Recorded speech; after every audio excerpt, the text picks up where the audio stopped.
Senate will come to order. The senators will please take their seats. Those persons not entitled to the privilege of the floor will please retire to the gallery. The senators in attendance will stand and be led in prayer by the Rabbi Dennis Beck Berman, Congregation Brith Ahim, Petersburg, Virginia. The senators will remain standing and be led in the Pledge of Allegiance to the flag of the United States of America by Senate Paige Allen Knudsen. Let us pray. We can not only pray to you, Lord, to end violence, for we know that you have made the world in such a way that we must find the path to peace within ourselves and within our community. We can not only pray to you, Lord, to end hunger, for you have already given us the resources with which to feed the entire world if we would only use them wisely. We can not only pray to you, O God, to root out prejudice, for you have already given us eyes with which to see the good in all people if we would only use them rightly. We can not only pray to you, O God, to end disease, for you have already given us great minds with which to search out cures and healings if we would only use them constructively. We can not only pray to you, Lord, to end despair, for you have already given us the power to clear away slums and to give hope if we would only use our power justly. We can not only pray to you, O God, to end infirmity, for you have already provided ample opportunity by which we can heal and strengthen our bodies if only we would feed and exercise them properly. We can not only pray to you, Lord, for stronger communities, for you have already given us many opportunities to develop friendships and understanding with our neighbors if we would only make the effort to reach out and embrace them. Therefore, we pray to you, Lord, instead for strength, determination, and willpower, to do instead of only to pray, to become instead of merely to wish. For your sake and ours, speedily and soon, that our community and world may be safe and that our lives may be blessed. May the words that we pray this day and the deeds that we do be always acceptable before you, Lord, our rock and our Redeemer. Thank you.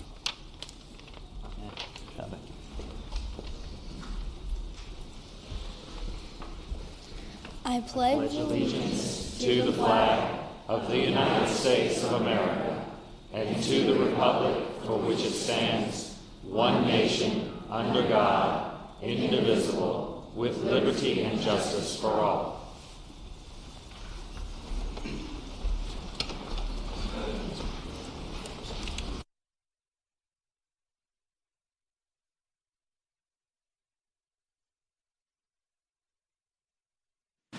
The clerk will call the roll. All those present will record their vote aye.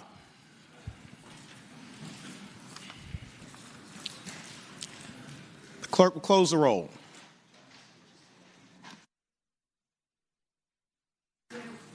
Quorum, Mr. President. Senate Journal for Friday, January 25th, 2019. The senator from Petersburg, Senator Dance, moves that the reading of the journal be waived. All in favor of waiving the reading of the journal will record their vote aye. Those opposed, no. Are the senators ready to vote? Have all the senators voted? Do any senators desire to change their vote? The clerk will close the roll. Noes 3. Ayes 36, noes 3. The reading of the journal is waived. Clerk will report any communication from the House of Delegates. Senator from James City County, Senator Norman. Thank you, Mr. President. I respectfully move we waive the reading of any communications received from the House of Delegates. Thank the senator. The question is, shall the reading of the communication from the House of Delegates be waived? All in favor of waiving the reading will record their vote aye. Those opposed, no. Are the senators ready to vote? Have all the senators voted? Do any senators desire to change their vote? The clerk will close the roll. Ayes 36, noes 2. Ayes 36, noes 2. The reading of the communication is waived. The clerk will report any communication from the governor. I do not have any, sir. Thank you, Madam Clerk. Senator from Hanover, Senator McDougall. Thank you, Mr. President. Mr. President, I ask that the journal reflect that my seatmate is away from the gentleman from Franklin, away on pressing personal business. Thank the senator. The journal will so reflect. Senator from Prince William County, Senator McPike. Thank you, Mr. President. I also rise to have the journal reflect that my seatmate is away from the Capitol on pressing personal business. I thank the senator. The journal will so reflect. Now comes the time in the morning hour where we have the privilege and honor of welcoming our distinguished guest here with us in the Senate gallery. I will give my daily reminder that the way this will proceed is that a senator will stand up and recognize an individual or group. I will then extend the warm welcome of the Senate, and we'll wait till the end and we'll all clap together. I'd like to begin by calling on the senior senator from Chesapeake, Senator Cosgrove. Thank you, Mr. President. I rise for the purposes of an introduction. Senator has the floor. Thank you, Mr. President. Ladies and gentlemen of the Senate, today we're honored to have with us members of the Virginia Funeral Directors Association. This association is made up of funeral directors from throughout the Commonwealth. And let's think about what these people do for us and do for our families and do for our loved ones. They are there during our time of grief and need. They are unbelievably adept at consoling and guiding our families through a very, very difficult time when it's time to say goodbye to our loved ones. So, Mr. President, if you would offer these fine people the warm welcome in the Senate, I would appreciate it. I thank the senator. Would our friends from the Virginia Funeral Directors Association please rise in the gallery if you are able? Thank you all so much for joining us here today in the Senate. We're honored by your presence and echo the eloquent words of the senior senator from Chesapeake. Deeply grateful for the work that you do for our families in our toughest moments, and the professionalism with which you operate is something that really makes our Commonwealth a better place for all of us. So I would ask everyone please to join me in extending the warmest welcome of the Senate to our friends from the Virginia Funeral Directors Association.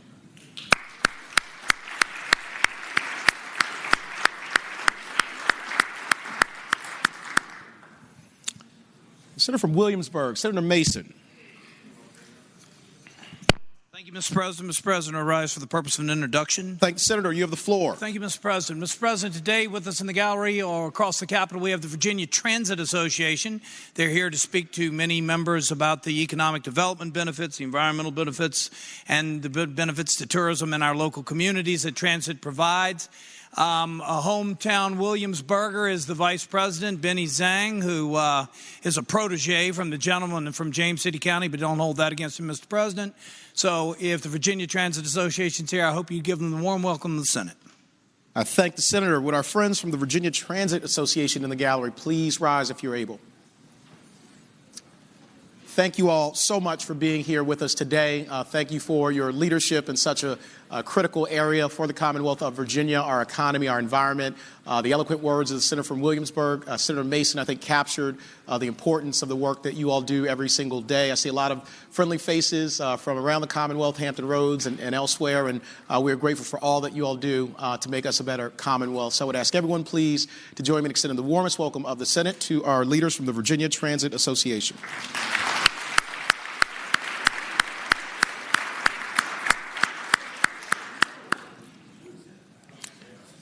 Senator from Hampton, Senator Locke.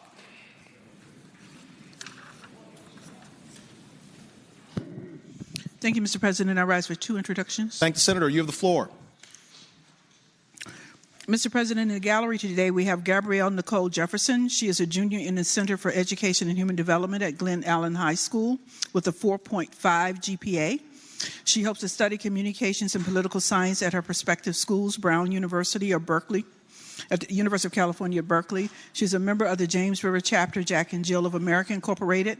In addition, she is a tennis player and track athlete, as well as an active member of the community's theater and dance programs. If you would please extend to her a warm welcome at the Senate. Thank the senator. Would Gabrielle Nicole Jefferson please rise in the gallery if you are able? Yeah, up.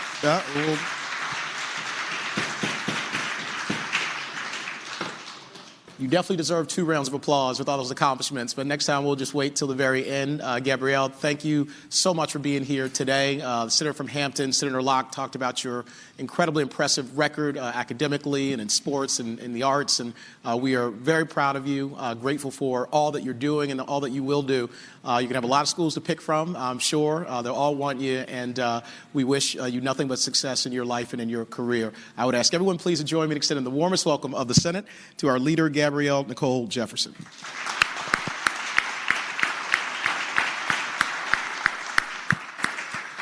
The senator from Hampton, Senator Locke. Thank you, Mr. President. I'd also like to honor the men and women of the Virginia AFL-CIO who are here for their annual legislative conference. These are the proud union members who teach our children, build our ships, fly our planes, build and maintain our infrastructure, and so much more to make Virginia a great place to live. They are here today advocating for the priorities that matter to Virginia's working people: good jobs, safe workplaces, and a voice at work. I would also like to commend the proud members who worked 35 days with no pay and the others who wanted to work but couldn't. Please join me in giving a warm welcome to the Senate to the Virginia AFL-CIO. I thank the Senator. Would our friends from the Virginia AFL-CIO in the gallery please rise if you're able? Thank you all so much for being here with us today. We are honored to have you in the Senate and deeply grateful for your leadership here in the Commonwealth of Virginia. On behalf of our working families, Senator from Hampton, Senator Locke, I think eloquently stated the importance of the work the AFL-CIO does every single day. Also through the shutdown, we are grateful to you for sticking together and helping our families get through it all safely. And so you are welcome back here anytime. We are tremendously, tremendously appreciative of all the work you do. And I would ask everyone please to join me in extending the warmest welcome of the Senate to our leaders from the Virginia AFL-CIO.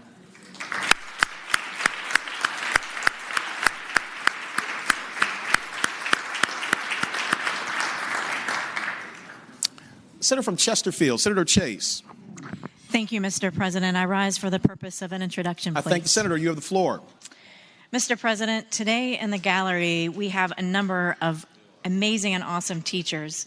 But today from Chesterfield County, we have, in my district, one of our very own, Nancy Boynest, who is Teacher of the Year, not just once, but twice, Mr. President.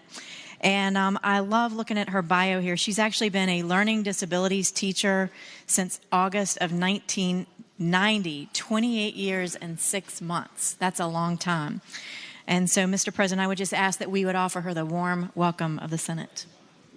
I thank the Senator. Would Nancy Boynest please rise in the gallery if you are able? Nancy, thank you so much for being here today. Thank you also for your leadership and distinguished career as an educator. I mean, to one Teacher of the Year more than once is so impressive and speaks to your character, your commitment to our children. And so we are so grateful to you for bringing our next generation along and helping them to rise. So we echo the eloquent words of Senator from Chesterfield, Senator Chase. And I would ask everyone please to join me in extending the warmest welcome of the Senate to our leader, Nancy Boynest.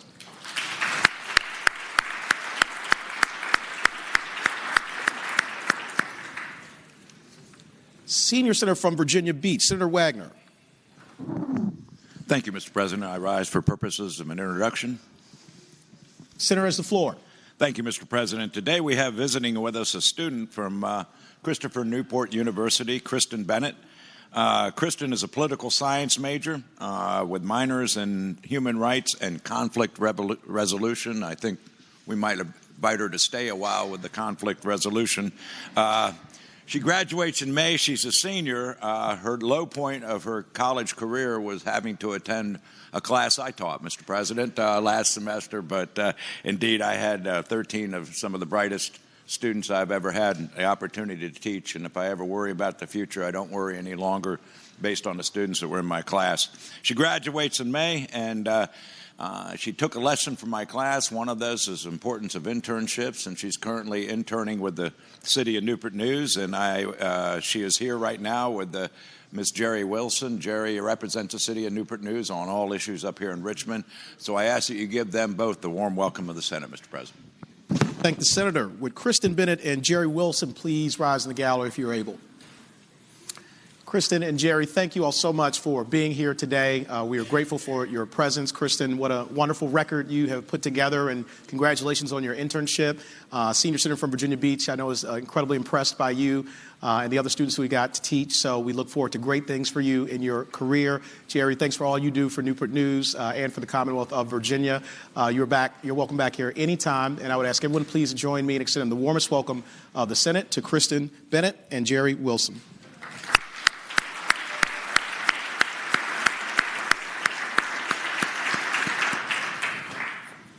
Senator from Southern Fairfax, Senator Barker. Mr. President, I rise for an introduction. Senator has the floor. Mr. President, in the gallery today we have members of the Virginia Association of Elementary School Principals attending our sessions today. This association supports middle school and elementary school principals and provides an opportunity for them to collaborate together, to work together, to support each other, to learn from what they can from each other, and to advocate for the types of things that are necessary for our elementary and middle schools across the Commonwealth. With them is my constituent, Jim Baldwin, who is the executive director of their association. I hope it'd be your pleasure to welcome them to the Senate today. Thank the Senator. Would our leaders from the Board of Directors of Elementary Principals Schools Association please rise in the gallery if you are able. Thank you all so much for joining us here today. Thank you for your leadership with our young people all throughout the Commonwealth of Virginia. Virginia is the best place to live and raise a family in large part because of the work that each one of you does every single day to invest in their futures. And so we are grateful to you. We don't say thank you enough, but please leave here with the thanks of all 40 senators, our staff, and the Commonwealth of Virginia. You make this a special place, and you're welcome back here anytime. I would ask everyone to please join me in extending the warmest welcome of the Senate to our leaders from the Principals Association.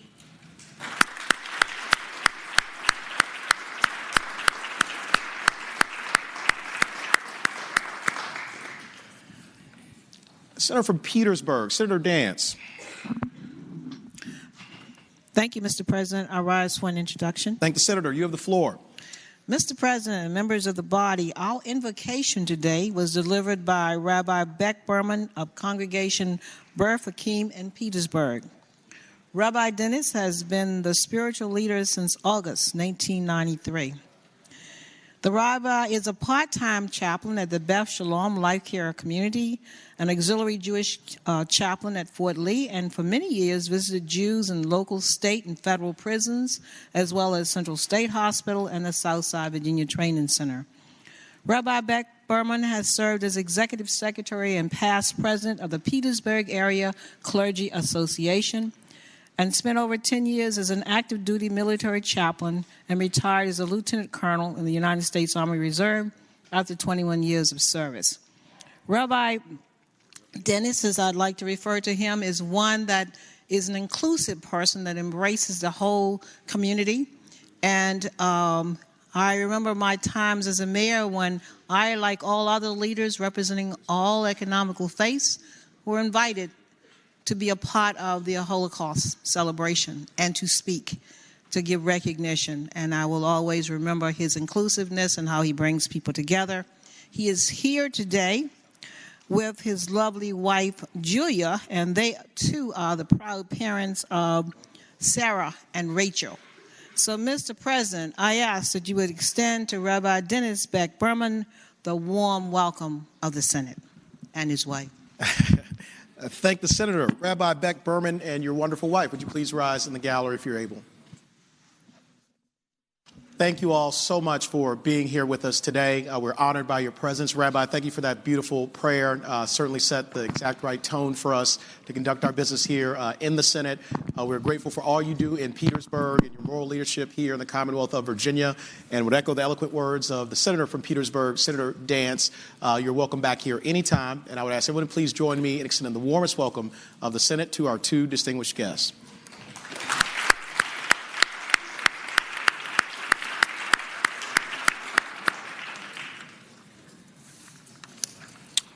Senator from Roanoke County, Senator Suderline. Thank you, Mr. President. I rise for the purpose of an introduction. Thank you, Senator. You have the floor. I'm trying to, there they are in the front row. Almost missed them.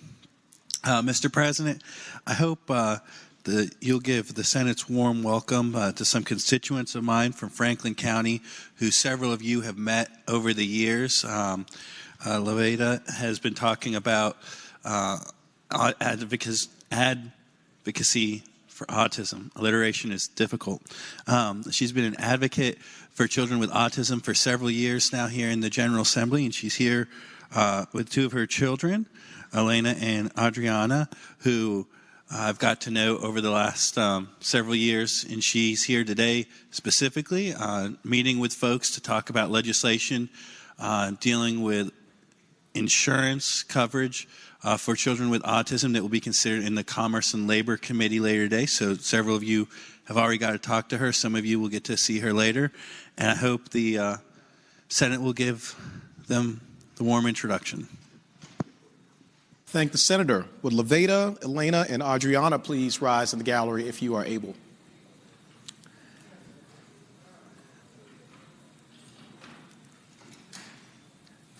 Thank you all so much for joining us here today. Thank you for your advocacy on behalf of families all throughout the Commonwealth of Virginia in such an important issue. And you really are making this Commonwealth a better place. And we echo the eloquent words of the Senator from Roanoke County, Senator Suderline.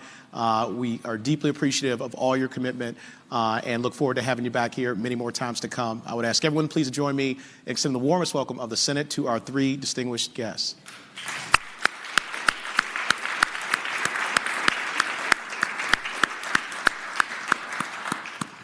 Senator from Bedford, Senator Newman.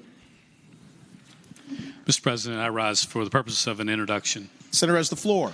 Mr. President, we're pleased to have today in the gallery and other parts of the Capitol a large group for Americans for Prosperity. Mr. President, as you probably know, they have a large contingent in my district in the Lynchburg and Roanoke area. The group, as you know, also deals with a lot of tax policy and clarity on tax issues.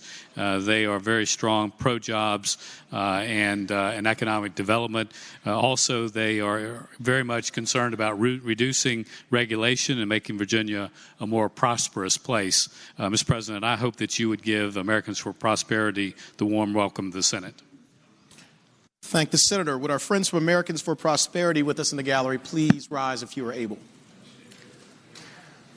Thank you all so much for joining us here today. Thank you for your participation in the legislative process. We're deeply appreciative of citizens who take the time to stay engaged, and it makes our discussion more robust and our Commonwealth ultimately a better place. We echo the eloquent words of Senator from Bedford, Senator Newman, and thank you all for traveling here from Lynchburg and from Roanoke to beautiful parts of the Commonwealth of Virginia.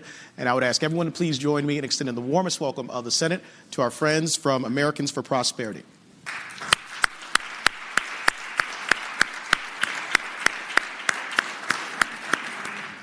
Senator from Accomack, Senator Lewis.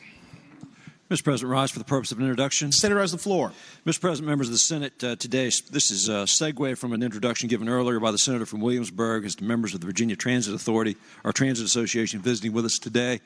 Along with that group is someone from Norfolk in my district who is a member of the Hampton Roads Planning District Commission and also a member of the City Council, as well as a super activist in the community. And I'd like the body to extend a warm welcome of the body to Councilwoman Andrea McClellan.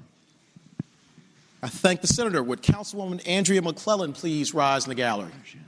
Councilwoman, thank you so much for being here with us today. And again, we echo the eloquent words of Senator from Accomack. We're so very appreciative of your leadership in Norfolk and throughout the Commonwealth of Virginia. Grateful for all the time and effort that you put into making our Commonwealth a better place. We give our greetings to your wonderful family, and you, of course, are welcome back here anytime. And I would ask everyone to please join me in extending the warmest welcome of the Senate to Councilwoman Andrea McClellan.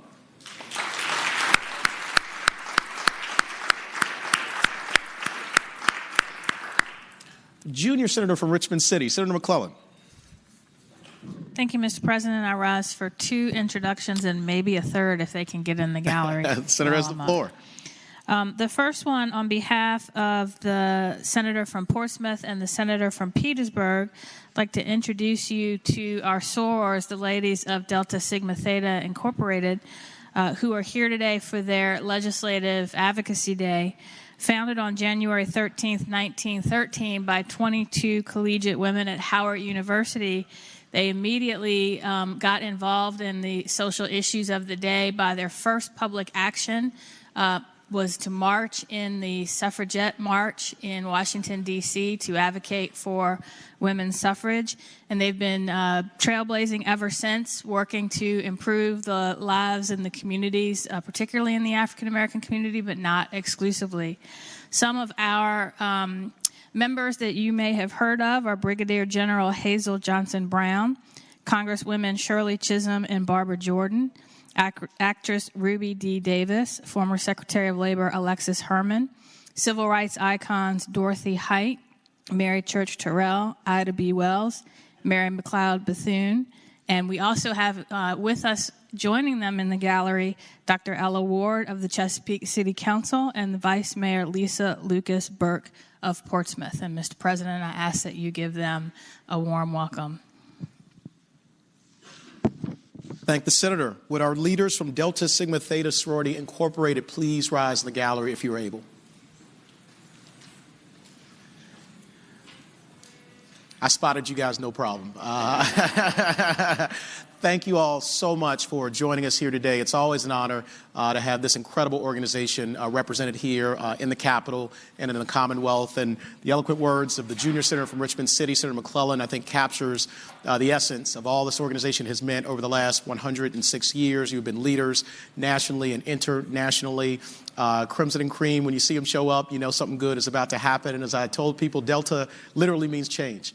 And you all have changed so much for the better for so many people. And so we are deeply grateful to you for your leadership. You are welcome back here anytime. And I would ask everybody to please join me in extending the warmest welcome of the Senate to our leaders from Delta Sigma Theta Sorority Incorporated.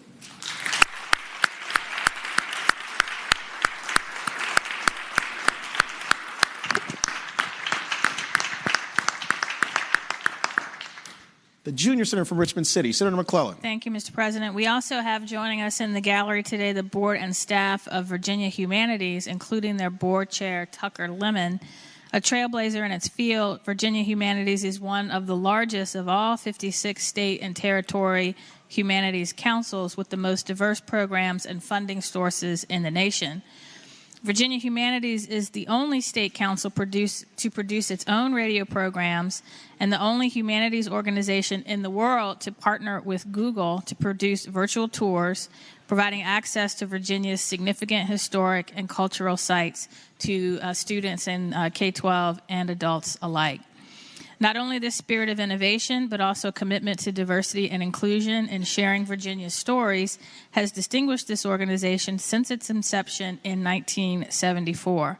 And Mr. President, I ask that you give them a warm Senate welcome. Thank the Senator. Would our leaders from Virginia Humanities in the gallery please rise if you're able? Thank you so much to the board and staff of Virginia Humanities. We are grateful for all that you do to add to the cultural and intellectual life of the Commonwealth of Virginia. The junior senator from Richmond City, Senator McClellan, I think captured perfectly how important the work you do every single day is to all of our families. And so we are grateful for your leadership. Look forward to even more success for you in the future. And you're, of course, welcome back here anytime. And I would ask everyone, please join me in extending the warmest welcome of the Senate to our leaders from Virginia Humanities.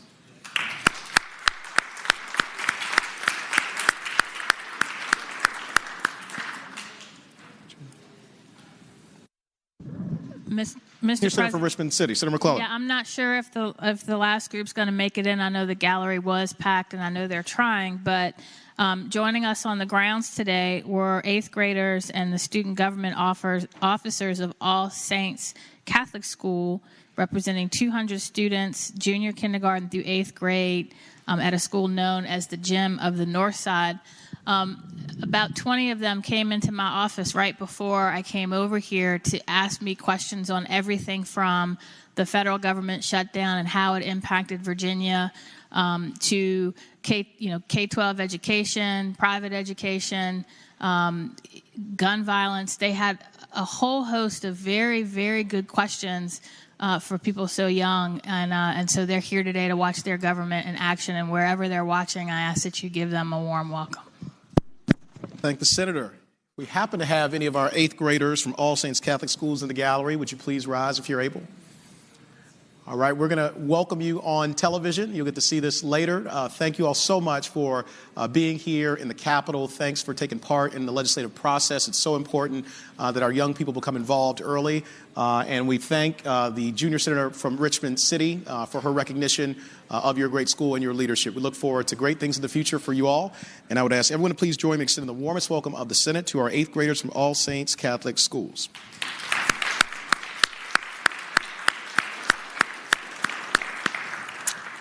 Do any other senators wish to be recognized for purposes of an introduction? Is there any other business to come in the morning hour? Seeing none, Senator from James City County, Senator Norman. Clerk will call the calendar. Senate calendar for Monday, January 28, 2019, uncontested calendar, Senate bills on third reading. Senator from James City County, Senator Norman. Thank you very much, Mr. President. I would respectfully move that all the Senate bills on the third reading on the uncontested calendar, which would include all Senate bills on pages 1 through 13, including Senate Bill 1000 through Senate Bill 1691, be placed on their final passage in the block. Any senator who desires to remove a bill from the block should please do so after the clerk has read the number of that bill. I thank the senator. The question is, shall the Senate bills on the uncontested calendar, third reading, pages 1 through 13, Senate Bill 1000 through Senate Bill 1691, be placed upon their final passage in the block, with the understanding that any senator desiring a bill be removed from the block will do so after the clerk has read the number of the bill. All in favor of the motion will say aye. Those opposed, no. The ayes have it. The motion is agreed to. The bills are before us in the block. The clerk will read the number of the bills. Senate Bill 1000, Senate Bill 1018, Senate Bill 1045, Senate Bill 1102, Senate Bill 1131, Senate Bill 1191, Senate Bill 1193, Senate Bill 1194, Senate Bill 1196, Senate Bill 1205, Senate Bill 1213, Senate Bill 1283, Senate Bill 1370, Senate Bill 1386. Mr. President. Senator from Roanoke County, Senator Suderline. Can Senate Bill 1370 come out of the block, please? Without objection, Senate Bill 1370? 1370 will be removed from the block.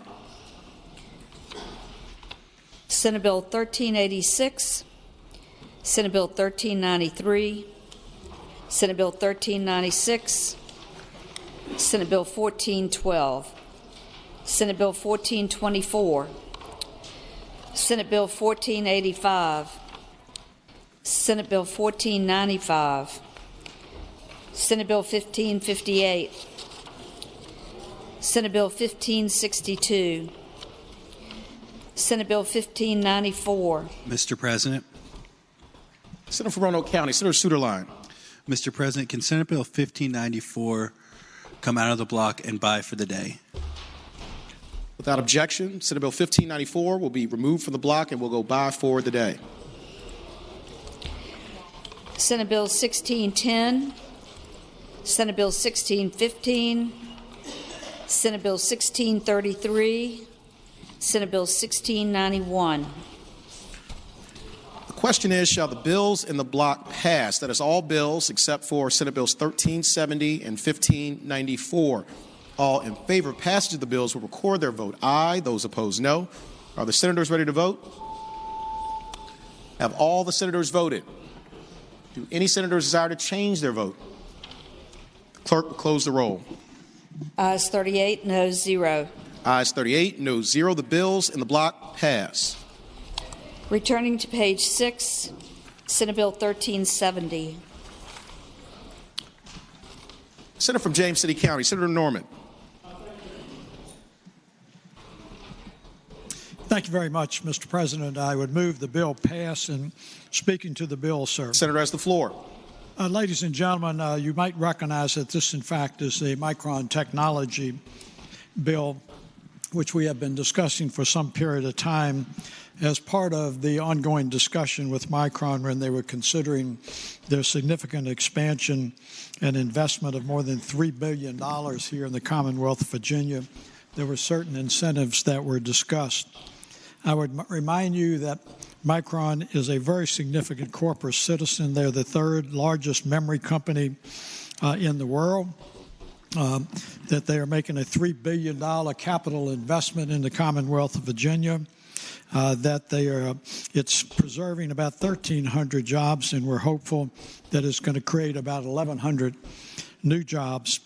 And this is known as the Semiconductor Manufacturing Grant, and I'm hoping that the members of the Senate will continue to express our appreciation for Micron's continued expansion location in Virginia by supporting this bill.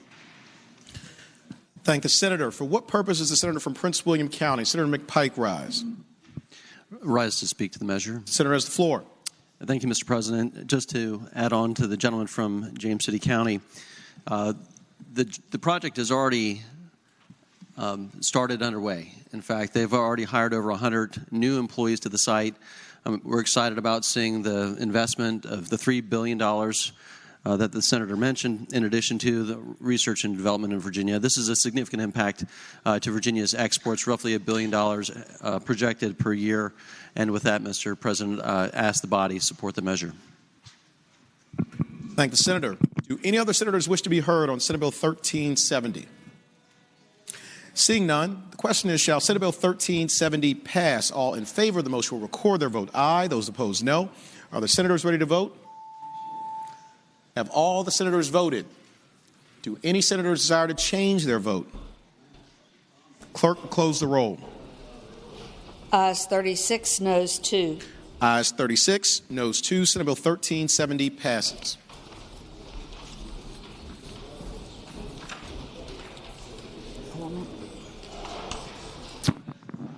Senator from James City County, Senator Norman. Thank you very much, Mr. President, and I apologize to the senior senator from Fairfax because I did not give him the heads up on this. I respectfully ask that the Senate stand in recess until 1 o'clock.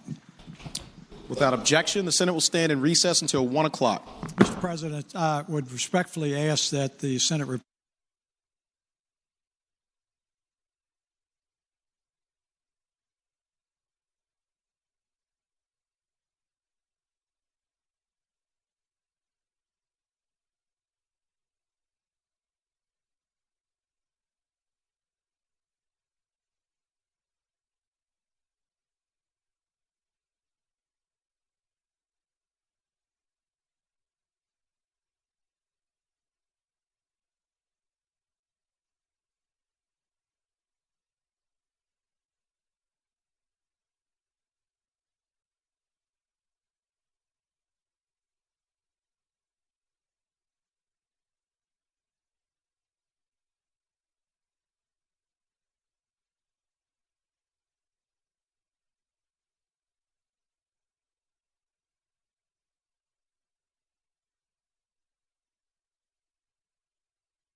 The Senate will come to order. The senators will please take their seats.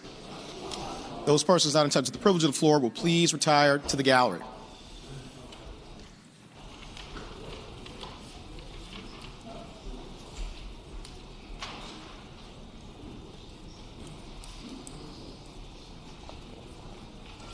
Regular calendar, Senate bills on third reading. Senate Bill 1098, a bill relating to Department of Small Business and Supplier Diversity, definitions, small business.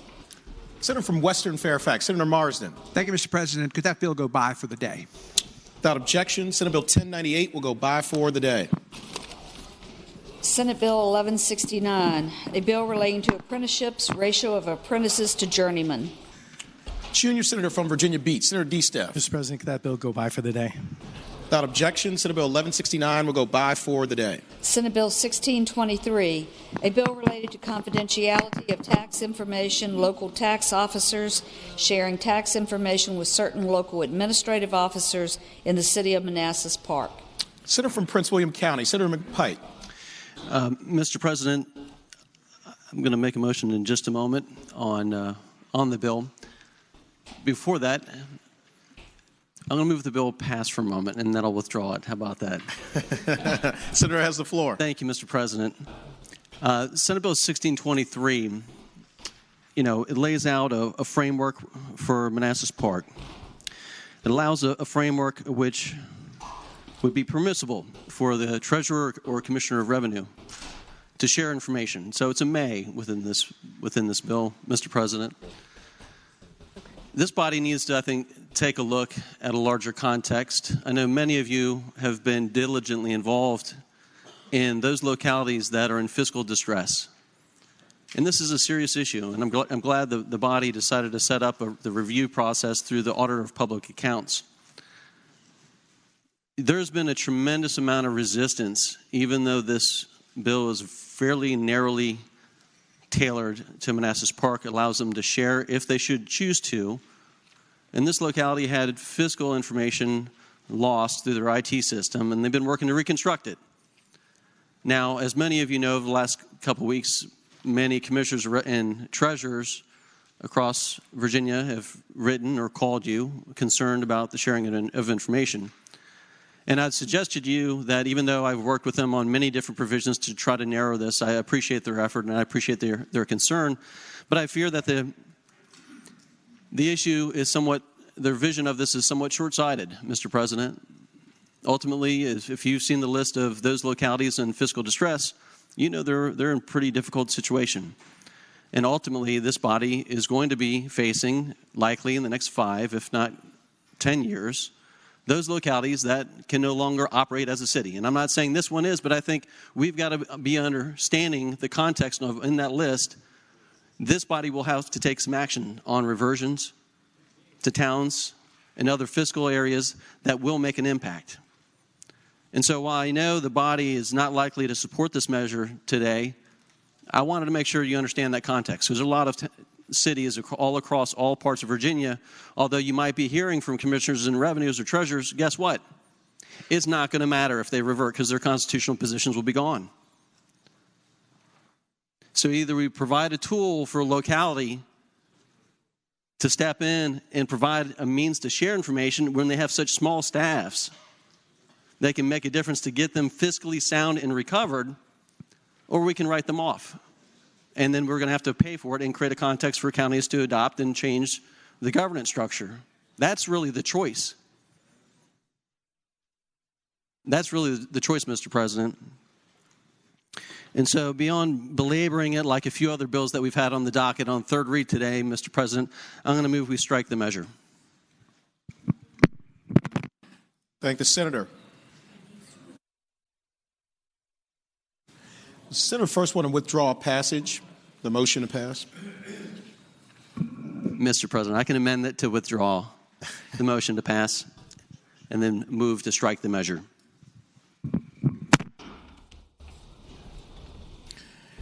Thank the Senator. The question is, shall Senate Bill 1623 be stricken from the calendar? All in favor of the motion will record their vote aye. Those opposed, no. Are the senators ready to vote? Have all the senators voted Do any senator desire to change their vote? Clerk will close the roll. Ayes 38, no 0. Ayes 38, no 0. The bill is stricken from the calendar. Senate Bill 1038, a bill relating to voter registration, verification of Social Security numbers, provisional registration status. Senator from Lynchburg, Senator Peake. Yes, sir. Thank you, Mr. President. And members of the Senate speaking to the bill. Thank the Senator. You have the floor. Thank you, Mr. President. This is a very simple voter integrity bill. This bill provides that when new people register, not anyone who's registered currently, but when new people go to register to vote, they provide their Social Security number, and the registrar will check that Social Security number with any means of existing methods, whether it's through DMV, Social Security office, or any other of the means available to check Social Security numbers. They will then verify that the person who is in front of them, giving them their name and address, matches that Social Security number. When the person does that, they are provisionally registered to vote.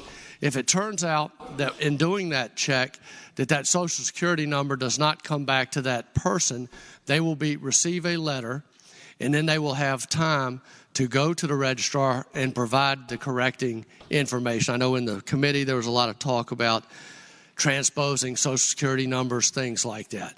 They are provisionally registered to vote. They have time to go correct that.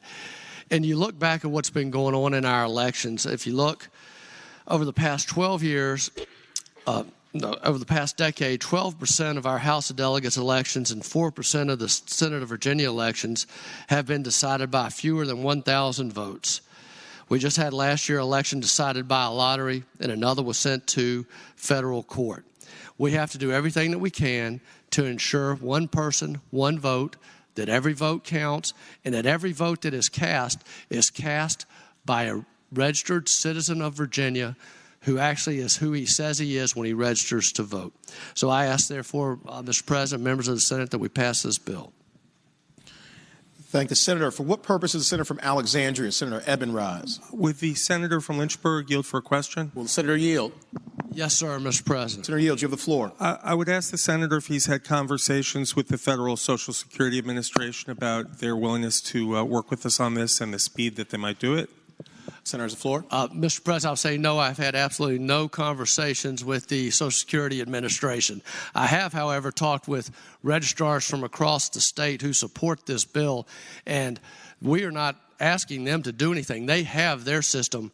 It is our registrars that will use our systems to connect to their database. So we are not asking the Social Security Administration to do anything. It's our registrars who will be doing the acting. Would the gentleman yield for another question? Gentleman yield. As soon as I get my mic on. Senator Yield, you have the floor. Thank you. I would ask the gentleman from Lynchburg if, when he said that the Social Security Administration won't have to do anything, it's the registrars who would connect to their database. Two parts to this question. One is, do we know that the Social Security Administration will allow access to their database by our local independent registrars? And further, is he familiar with the Social Security Administration's report by their Inspector General about mismatch rates? Senator has the floor. First part. I've forgotten the first part, and the second part is no, I am not familiar with what they say is a mismatch.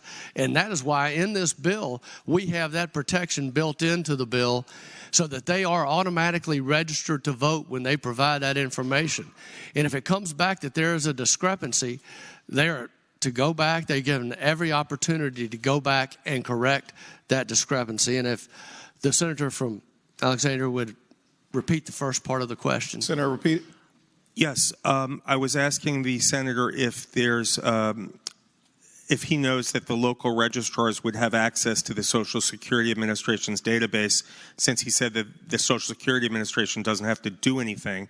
Are we assured that our registrars can get into their database to match these numbers? But there's the floor. Yes, sir. Thank you, Mr. President. Yes, the bill instructs the registrars to use any database that is currently available to them. So whatever's available to them, they can use. If it turns out they can't get into a database, then they won't be able to check it. But I can assure you that they can, because DMV does it, various other organizations do it, and they can get into it to check. Speaking briefly against the bill. Senator has the floor. I would just say that this is really not necessary, and I respect the senator's intent, but to make these voters all provisional when there is a high mismatch rate according to the Social Security Agency's Inspector General is to say it's not easy to go down to your registrar after you've already done what everyone else has done, what everyone in this room has done to registrar. It's saying if there's any mismatch or the Social Security Administration doesn't easily verify your number, that you have to then take another step, another hoop to jump through to register to vote. And I just think that when we've had so few examples of anyone misidentifying themselves in Virginia, that the odds of someone affecting individual election by not giving correct information is extremely low and not worth what it takes. There's been a lawsuit in Georgia against a similar law, and Georgia withdrew that, or the governor withdrew it after that lawsuit was filed when they found out what it would entail to defend it. Thank you. I ask that we vote no. Thank you, Senator. For what purpose is the senator from Eastern Fairfax? Senator Surville rise. Will gentleman from Lynchburg yield for a question? Will the senator yield for a question? Will Senator yield for a question?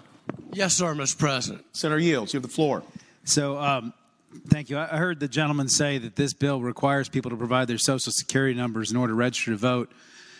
Would the gentleman agree that Article 2, Section 2 of the Constitution of Virginia currently requires every voter to provide a Social Security number in order to be registered to vote right now today? Yes. Senator has the floor. Yes, thank you, Mr. President. Absolutely, they have to provide that information. The step that is missing currently that this bill addresses is they provide it, but the registrars are not required to check it.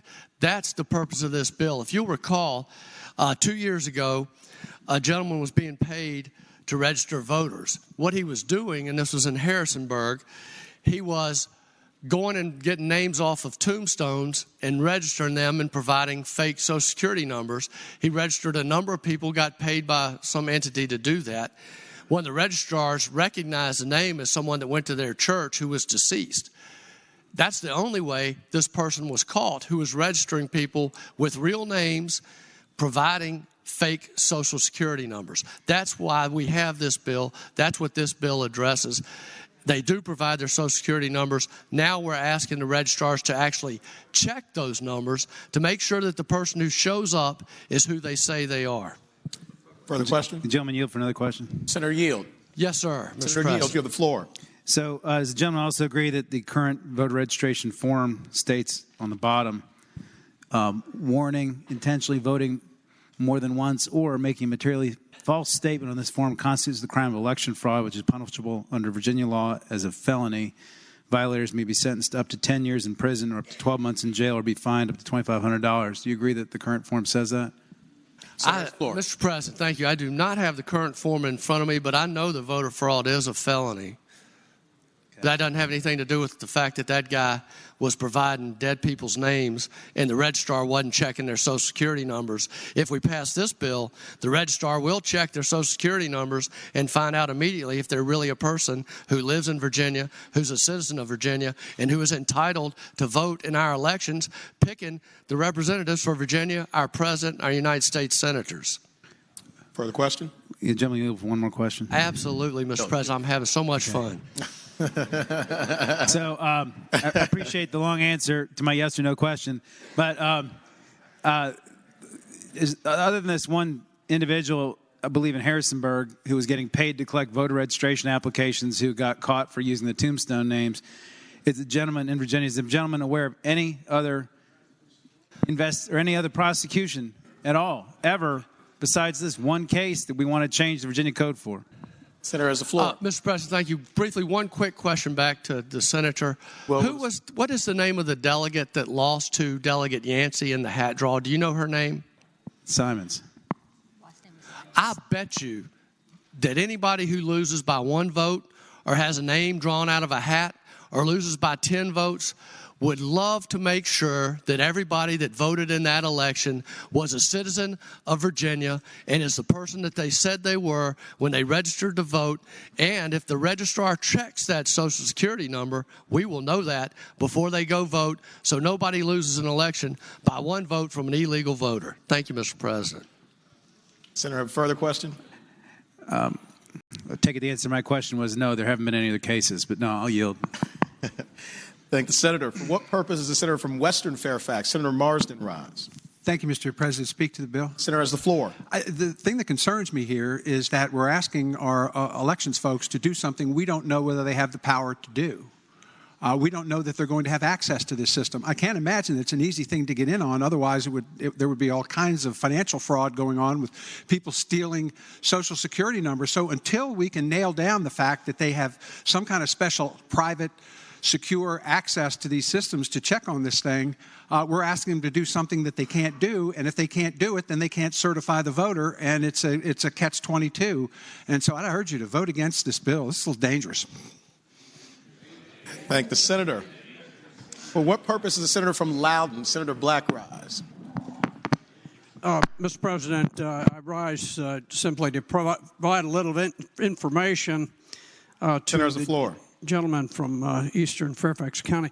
The gentleman asked, is there any other incident of a prosecution?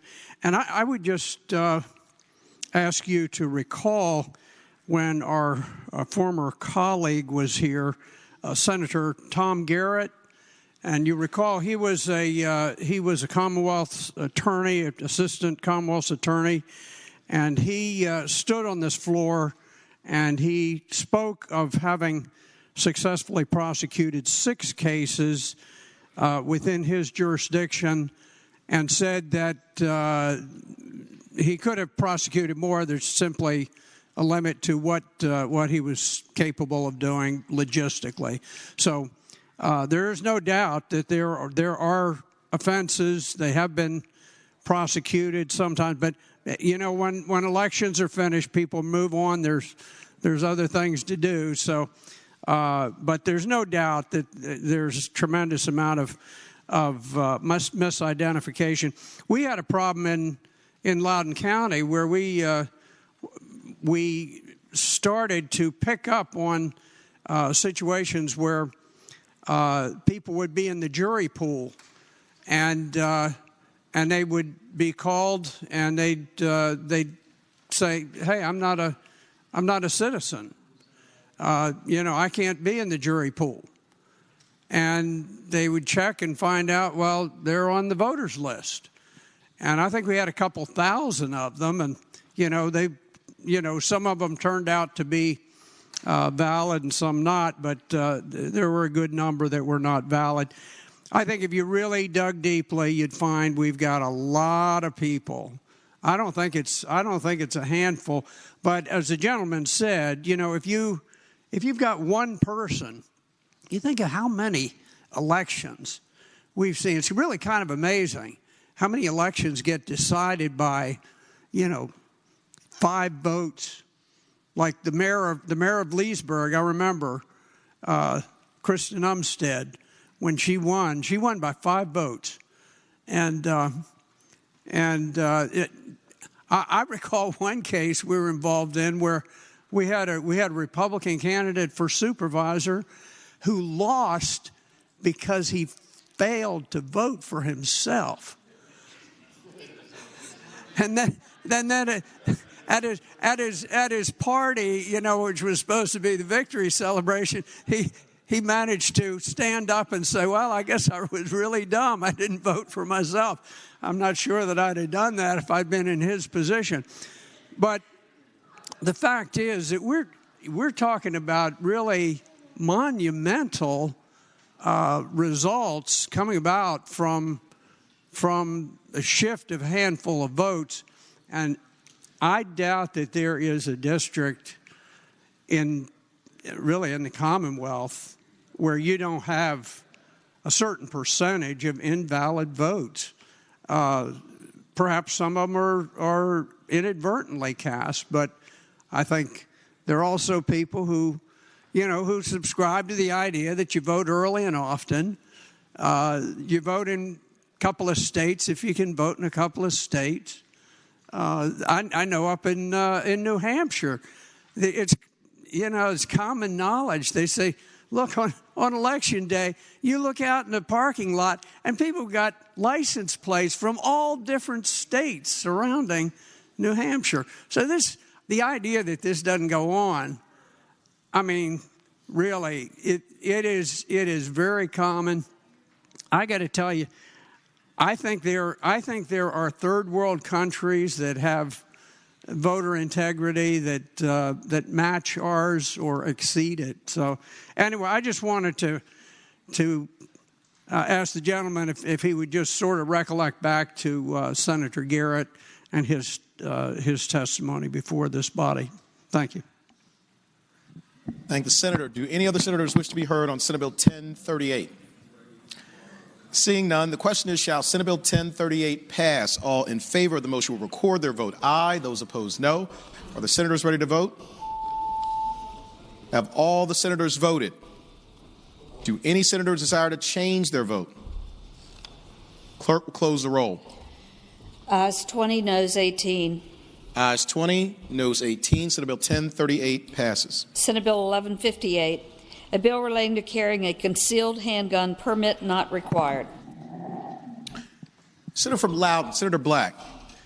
Thank you, Mr. President. Senate Bill 1158 says, in essence, that if you are eligible to carry a firearm and you can carry it openly, that you can also carry it concealed without the need for a special permit. This is a movement that has kind of swept the country. It started off just a few years ago where there were maybe a couple of states. There are now at least 13 states, and it could even be more by now.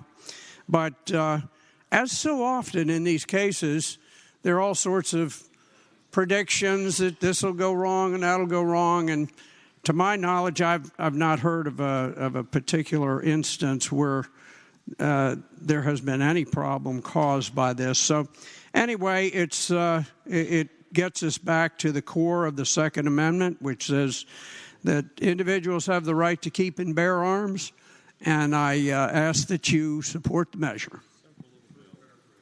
Thank the senator. For what purpose is the senator from Fairfax City, Senator Peterson, rise? Gentleman, yield for a question.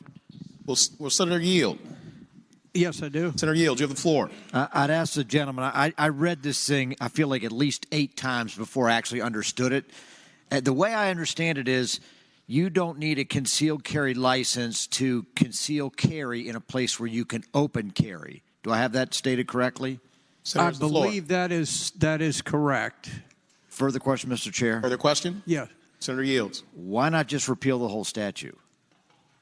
Senator has the floor. I'll be open to your bill if you'd like to introduce that next year. All right, but I think, basically what we're saying is, first of all, we're not saying anybody can carry. We are saying that you have got to meet the standards that are presently in place in the Commonwealth of Virginia. So if you are a convicted felon whose rights have not been restored, you cannot carry a firearm concealed or openly. So basically it just says if you're able to carry openly, as some people in this body do, then you can also put a jacket on without suddenly turning yourself into a criminal. Final further question, Mr. Senator President. Yes, sir. Senator Yields, give the floor. But the distinction for this bill is that you don't require a license. You don't require a permit to carry concealed. That is correct. And I just add the one caveat that it will still be possible to obtain a permit because sometimes you need that if you go to another state that continues to require permits. So we'll still have the permit process, but under this bill, you will not need to obtain a concealed carry permit at all. All right. I thank the gentleman. Thank you. Thank you, Senator. Do any other senators wish to be heard on Senate Bill 1158? Seeing none, the question is, shall Senate Bill 1158 pass? All in favor of the motion will record their vote aye. Those opposed, no. Are the senators ready to vote? Have all the senators voted? Do any senators desire to change their vote? Clerk will close the roll. Ayes 18, noes 19. Ayes 18, noes 19. Senate Bill 1158 fails. Senate Bill 1258, a bill relating to school boards, support services positions, behavior analyst. Senator from Henrico, Senator Donovan. Thank you, Mr. President. I move that the bill pass. Thank you, Senator. You have the floor. So speaking to the bill, this is a bill that I actually share with the senator from Arlington. Thank you, Senator from Arlington. And as she first proposed it, it allowed behavior analysts to be included in the licenses that schools could employ, and that is, in fact, how the bill comes out at this time. This is a really important, as we have education rallies here on our steps today, one of the biggest complaints teachers make about being able to educate in the classroom is managing the behaviors of the children in the classroom. They seek to contain this with classroom size, but also with other techniques, but they don't have those techniques. Behavior analysts do, and I think as we go forward, this is a first step. But I think as we go forward, we're really going to have to look very seriously at funding these positions so that teachers can actually have the ability to handle these more difficult children, which are the ones that are getting expelled and suspended, and that we end up dealing with in other places in the Commonwealth. So with it now just being an entry that includes behavior analysts in the code, I hope you will pass the bill. Thank the Senator. Do any other senators wish to be heard on Senate Bill 1258? Seeing none, the question is, shall Senate Bill 1258 pass? All in favor of the motion will record their vote aye. Those opposed, no. Are the senators ready to vote? Have all the senators voted? Do any senators desire to change their vote? Clerk, close the roll. Ayes 38, noes 0. Ayes 38, noes 0. Senate Bill 1258 passes. Senate Bill 1301, a bill relating to private collectors' delinquent taxes and other amounts due. Senator from Roanoke City, Senator Edwards. Mr. President, I move that Senate Bill 1301 pass, and by way of explanation. Thank the Senator. You have the floor. Mr. President, this is a bill requested by the City of Roanoke and supported by the Treasurers Association throughout the Commonwealth, relating to the employment of private collection agents to collect delinquent taxes and other amounts due to localities. Currently, the law is that the treasurers of any locality, with the approval of the local governing body, may employ a private collection agent to assist in the collection of local taxes after a notification of delinquency is sent to the taxpayer, and the suit can be brought after 3 months. Currently, however, if the treasurer wants to bring an action against a taxpayer or another person for other amounts due the locality, they have to wait 6 months. Mr. President, there's a need to combine the two, collect both taxes and other amounts due, not only for efficiency's sake, but because there are many taxpayers who are running up a bill of other amounts due and leaving the locality, so that the tax treasurer cannot collect the taxes, or they're leaving town. An example of Roanoke City only for the amounts due for responding to false alarms after repeated warnings not to have a false alarm, over $34,000 is due. And sometimes the people you're trying to go after, they've gone. In addition, with the use of off-duty police or deputy sheriffs, unpaid amounts are over $37,000. Annual registration for fire and police alarms, over almost $25,000 is due the city of Roanoke, for example. Bulk trash that's picked up and not paid for, almost $43,000. And this is the city of Roanoke alone. And I suspect this issue is a problem throughout the entire Commonwealth. Again, it's supported by the Treasurers Association, and I ask that the bill pass. Thank you, Mr. President. Thank the senator. Do any other senators wish to be heard on Senate Bill 1301? Seeing none, the question is, shall Senate Bill 1301 pass? All in favor of the motion will record their vote aye. Those opposed, no. Are the senators ready to vote? Have all the senators voted? Do any senators desire to change their vote? Clerk will close the roll.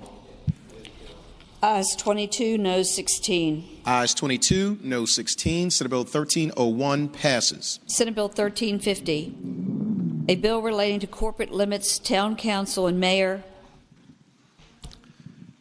Irvington. Mr. President. Senator from Hanover. Senator. I'd move the bill pass. Mr. President. Give the floor. This bill is dealing with the booming metropolis of Irvington in Lancaster County on the Northern Neck. Mr. President, this takes some monumental steps to move Election Day from June to the first Tuesday in May. Unfortunately, Mr. President, my seatmate is not here to listen to this recitation about the importance of this bill. Thus, it's on the regular calendar because of him. So I'd ask each of y'all to put up a green vote so that he knows the unanimity of this body in supporting the Northern Neck and particularly the town of Irvington. Thank the senator. Do any other senators wish to be heard on Senate Bill 1350? Seeing none, the question is, shall Senate Bill 1350 pass? All in favor of the motion will record their vote aye. Those opposed, no. Are the senators ready to vote? Have all the senators voted? Do any senators desire to change their vote? Clerk will close the roll. Ayes 38, noes 0. Ayes 38, no 0. Senate Bill 1350 passes. Senate Bill 1408, a bill relating to additional planning powers in operable vehicles. Senator from Williamsburg, Senator Mason.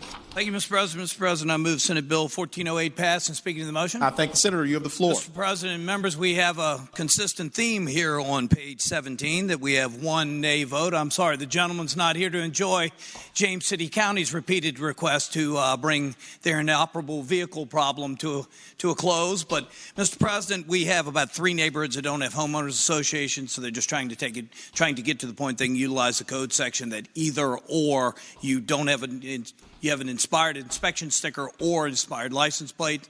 Had a little problem at the other end of the building last year thinking we were targeting agriculture. So this is a charter change for lots just under 2 acres in size. And I hope you'll hang a green on this one as well so we can send to the gentleman our resounding support. Thank you, Mr. President. I thank the senator. Do any other senators wish to be heard on Senate Bill 1408? Seeing none, the question is, shall Senate Bill 1408 pass? All in favor of the motion will record their vote aye. Those opposed, no. Are the senators ready to vote? Have all the senators voted? Do any senators desire to change their vote? Clerk will close the roll. Ayes 38, noes 0. Ayes 38, no 0. Senate Bill 1408 passes. Senate Bill 1455, a bill relating to the State Board of Elections membership, appointment of Commissioner of Elections. Senator from Fauquier, Senator Vogel. Thank you, Mr. President. I move passage of the bill. And speaking to that motion. Thank you, Senator. You have the floor. Thank you, Mr. President. This bill is not new to members of this body. The senator from Roanoke City introduced this bill last year, and it passed out of this body, and unfortunately, it died in conference. But I can tell you that I think it probably should be the mantra of the Privileges and Elections Committee that the perfect should not be the enemy of the good. And I think this is better than good. This is near perfect, but I'm going to explain it to you and tell you what this bill does is attempts to make some reforms to the State Board of Elections. It's a priority of the registrars. If you have not heard from your registrars on this bill, then you have not been reading your email or answering your phone. In fact, they've been texting with me as I've been sitting here. What the bill does is it makes the board 5 members, 3 of the governor's party and then 2 of the other party. They're appointed by the governor and confirmed by the General Assembly. They have 5-year terms that are staggered, and then the governor designates a chair and a vice chair. There is a commissioner that's appointed by the board. That's important. And it takes 4 of the 5 votes to confirm that commissioner. They can also be removed by 4 of the 5 votes. And they are also confirmed by the General Assembly, and they serve a 4-year term. So with that explanation, I would ask that the body please support the bill. Thank you.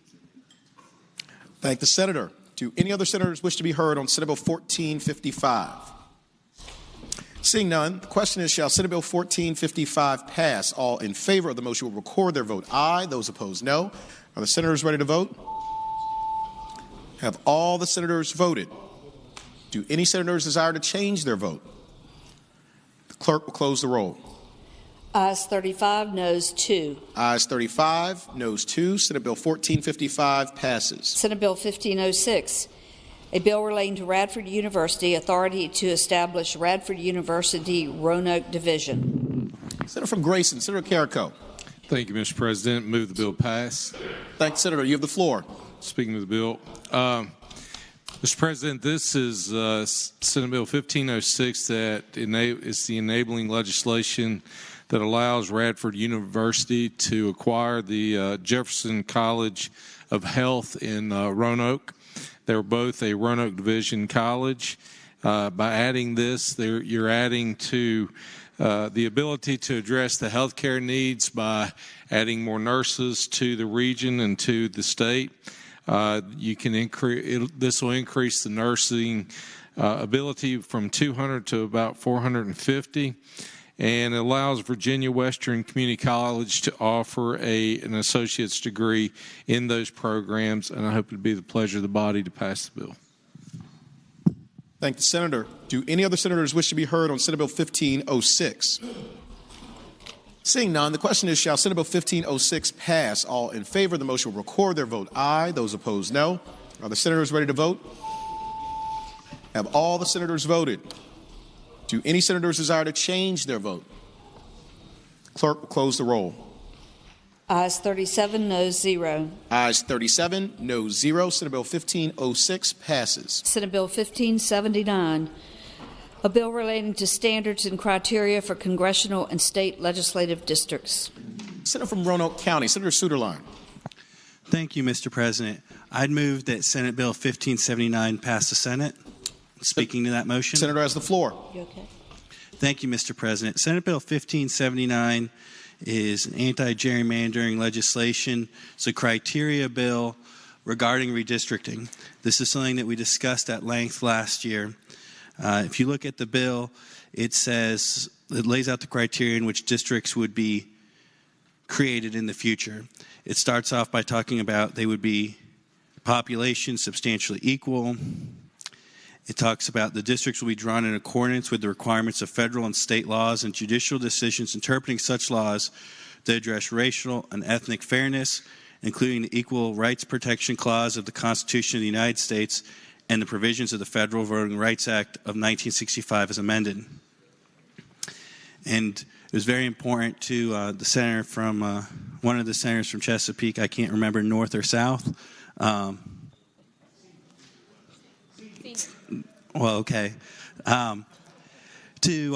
make sure that we spelled that out, and I thought that was a very good suggestion, that we make it clear that we're not doing it just because federal law requires us to do it. We're doing it because something that we believe in as well. And then it talks about respecting boundaries of jurisdictions. And if you can't respect the boundaries of jurisdictions, try to respect the bounds of counties, magisterial districts, or city council districts. And if you can't do that, do it with precincts. And then further down, it makes it clear that we are not to have districts that would not be contiguous unless we counted water where there's not actually a bridge or a ferry. And this something is very important to me. You know that I live in Roanoke County. I'm the senator from Roanoke County. I live in a place called Cave Spring, and my real estate office is a mile from my house. And it's not in my district. But, you know, the line has to be somewhere, and it just happens to be between my house and my real estate office a mile away, which splits up Cave Spring Magisterial District. But if you go up just the road to Windsor Hills Magisterial District, that's divided too. Sometimes it's what's east of Electric Road, sometimes it's what's west, and sometimes it's neither, and sometimes it's both. And then you go over to Catawba District, which is a largely rural area. That's split. I had a real estate client last year. I sold them a house in a very rural section of Catawba, And they said, so we live in your Senate district now. And I said, no, you bought a house on Bradshaw Road. And they said, yeah, so this is in your district. I said, no, you're on the north side of Bradshaw Road. You've got to be on the south side of Bradshaw Road. And so Little Mason's Cove is divided up between Senate districts.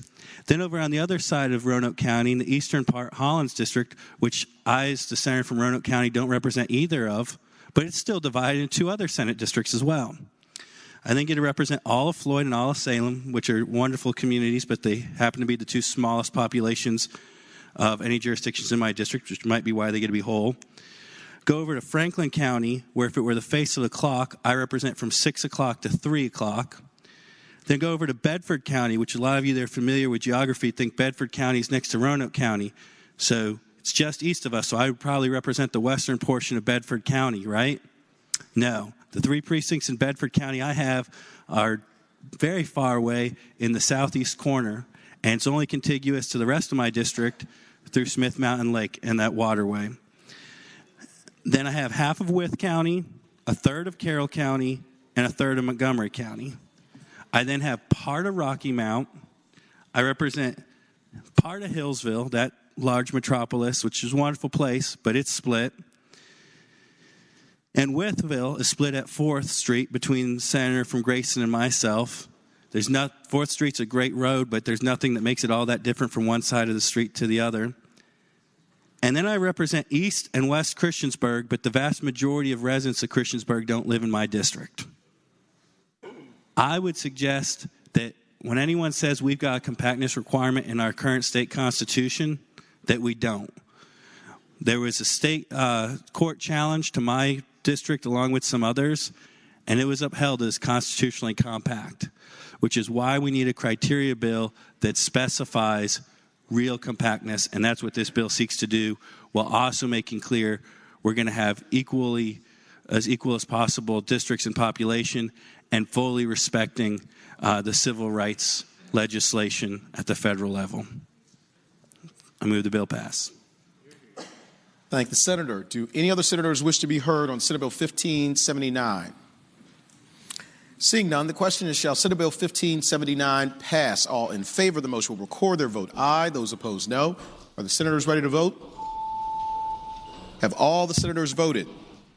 Do any senators desire to change their vote? Clerk will close the roll. Ayes 21, noes 17. Ayes 21, noes 17. Senate Bill 1579 passes. Uncontested calendar, Senate bills on second reading. Senator from James City County, Senator Norman. Thank you, Mr. President. I would move all of the Senate bills on the second reading on the uncontested calendar, which includes all Senate bills on pages 19 through 31, including Senate Bill 1004 through Senate Bill 1746, be engrossed in advance to the third reading in the block after the adoption of any amendments. Any senator who desires to remove a bill from the block, please do so after the clerk has read the number of that bill. Thank the senator. The question is, shall all Senate bills on second reading on the uncontested calendar on pages 19 through 31, Senate Bill 1004 through Senate Bill 1746, be engrossed in advance to their third reading in the block after the adoption of the amendments thereto, and that any senator desiring a bill be removed from the block will do so after the clerk has read the number of the bill. All in favor of the motion will say aye. Those opposed, no. The ayes have it. The motion is agreed to. The clerk will read the number of the bills. Senate Bill 1004, reported from the Committee on Education and Health with a substitute. Senator from Chesterfield, Senator Chase. Thank you, Mr. President. I move the committee substitute. Thank the senator. The question is, shall the committee substitute be agreed to? All in favor of the motion will say aye. Those opposed, no. The ayes have it. The committee substitute is agreed to. Senate Bill 1068, reported from the Committee on Education and Health with amendments. Senator from Rockingham, Senator Obenshain. Mr. President, I move the committee amendments. Thank the senator. The question is, shall the committee amendments be adopted? All in favor of the motion will say aye. Those opposed, no. The ayes have it. The committee amendments are adopted. Senate Bill 1069, reported from the Committee for Courts of Justice. Senate Bill 1106, reported from the Committee on Education and Health. Senate Bill 1144, reported from the Committee for Courts of Justice. Senate Bill 1195, reported from the Committee on Education and Health with a substitute. Senator from Petersburg, Senator Dance. Thank you, Mr. President. I move the substitute. Thank the senator. The question is, shall the committee substitute be agreed to? All in favor of the motion will say aye. Those opposed, no. The ayes have it. The committee substitute is agreed to. Senate Bill 1217, reported from the Committee on Education and Health. Senate Bill 1234, reported from the Committee on Education and Health. Senate Bill 1247, reported from the Committee on Education and Health with a substitute. Senator from Spotsylvania, Senator Reeves. Thank you, Mr. President. I move the committee substitute. Thank the senator. The question is, shall the committee substitute be agreed to? All in favor of the motion will say aye. Those opposed, no. The ayes have it. The committee substitute is agreed to. Senate Bill 1280, reported from the Committee on Education and Health with a substitute. Senator from Southern Fairfax, Senator Barker. Mr. President, I move that the substitute be adopted. Thank the senator. The question is, shall the committee substitute be adopted? All in favor of the motion will say aye. Those opposed, no. The ayes have it. The committee substitute is adopted. Senate Bill 1292, reported from the Committee for Courts of Justice. Senate Bill 1333, reported from the Committee on Transportation with a substitute. The senior senator from Chesapeake, Senator Cosgrove. Thank you, Mr. President. I move adoption of the committee substitute. Thank the senator. The question is, shall the committee substitute be adopted? All in favor of the motion will say aye. Aye. Those opposed, no. The ayes have it. The committee substitute is adopted. Senate Bill 1336, reported from the Committee for Courts of Justice. Senate Bill 1343, reported from the Committee on Transportation with a substitute. The junior senator from Virginia Beach, Senator D-Staff. Mr. President, I move the committee substitute. Thank the senator. The question is, shall the committee substitute be agreed to? All in favor of the motion will say aye. Those opposed, no. The ayes have it. The committee substitute is agreed to. Senate Bill 1347, reported from the Committee on Transportation with a substitute. Senator from Bedford, Senator Newman. Mr. President, I move that the committee substitute be adopted. Thank the senator. The question is, shall the committee substitute be adopted? All in favor of the motion will say aye. Those opposed, no. The ayes have it. The committee substitute is adopted. Senate Bill 1349, reported from the Committee for Courts of Justice. Senate Bill 1366, reported from the Committee on Education and Health. Senate Bill 1417, reported from the Committee for Courts of Justice. Senate Bill 1457, reported from the Committee for Courts of Justice with amendments. Senator from Fauquier, Senator Vogel.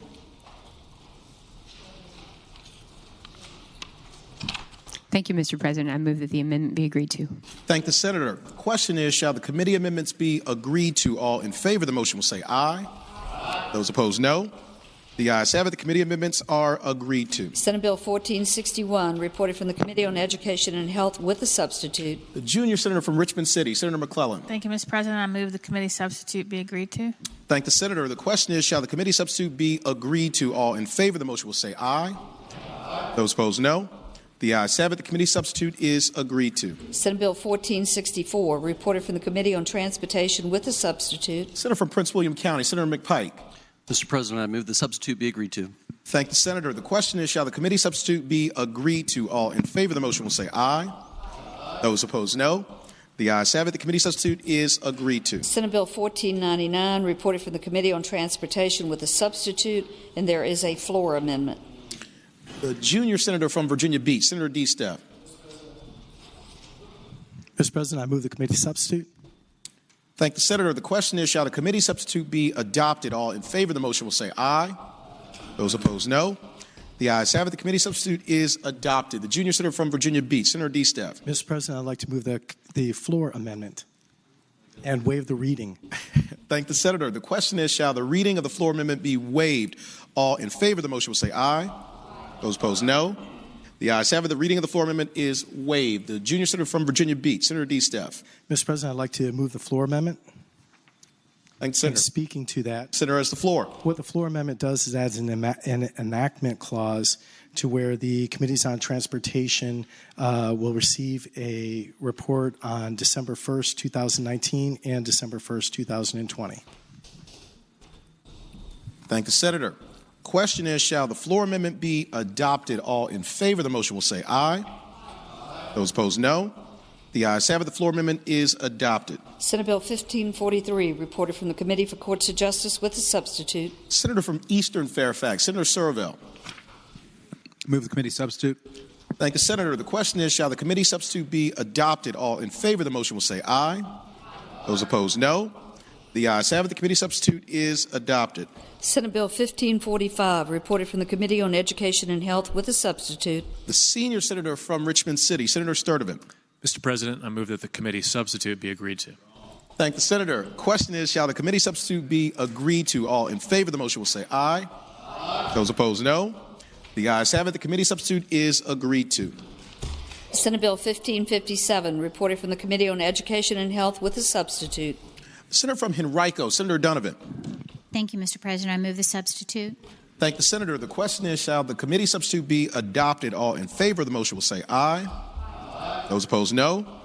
The ayes have it. The committee substitute is adopted. Senate Bill 1586, reported from the Committee on Education and Health.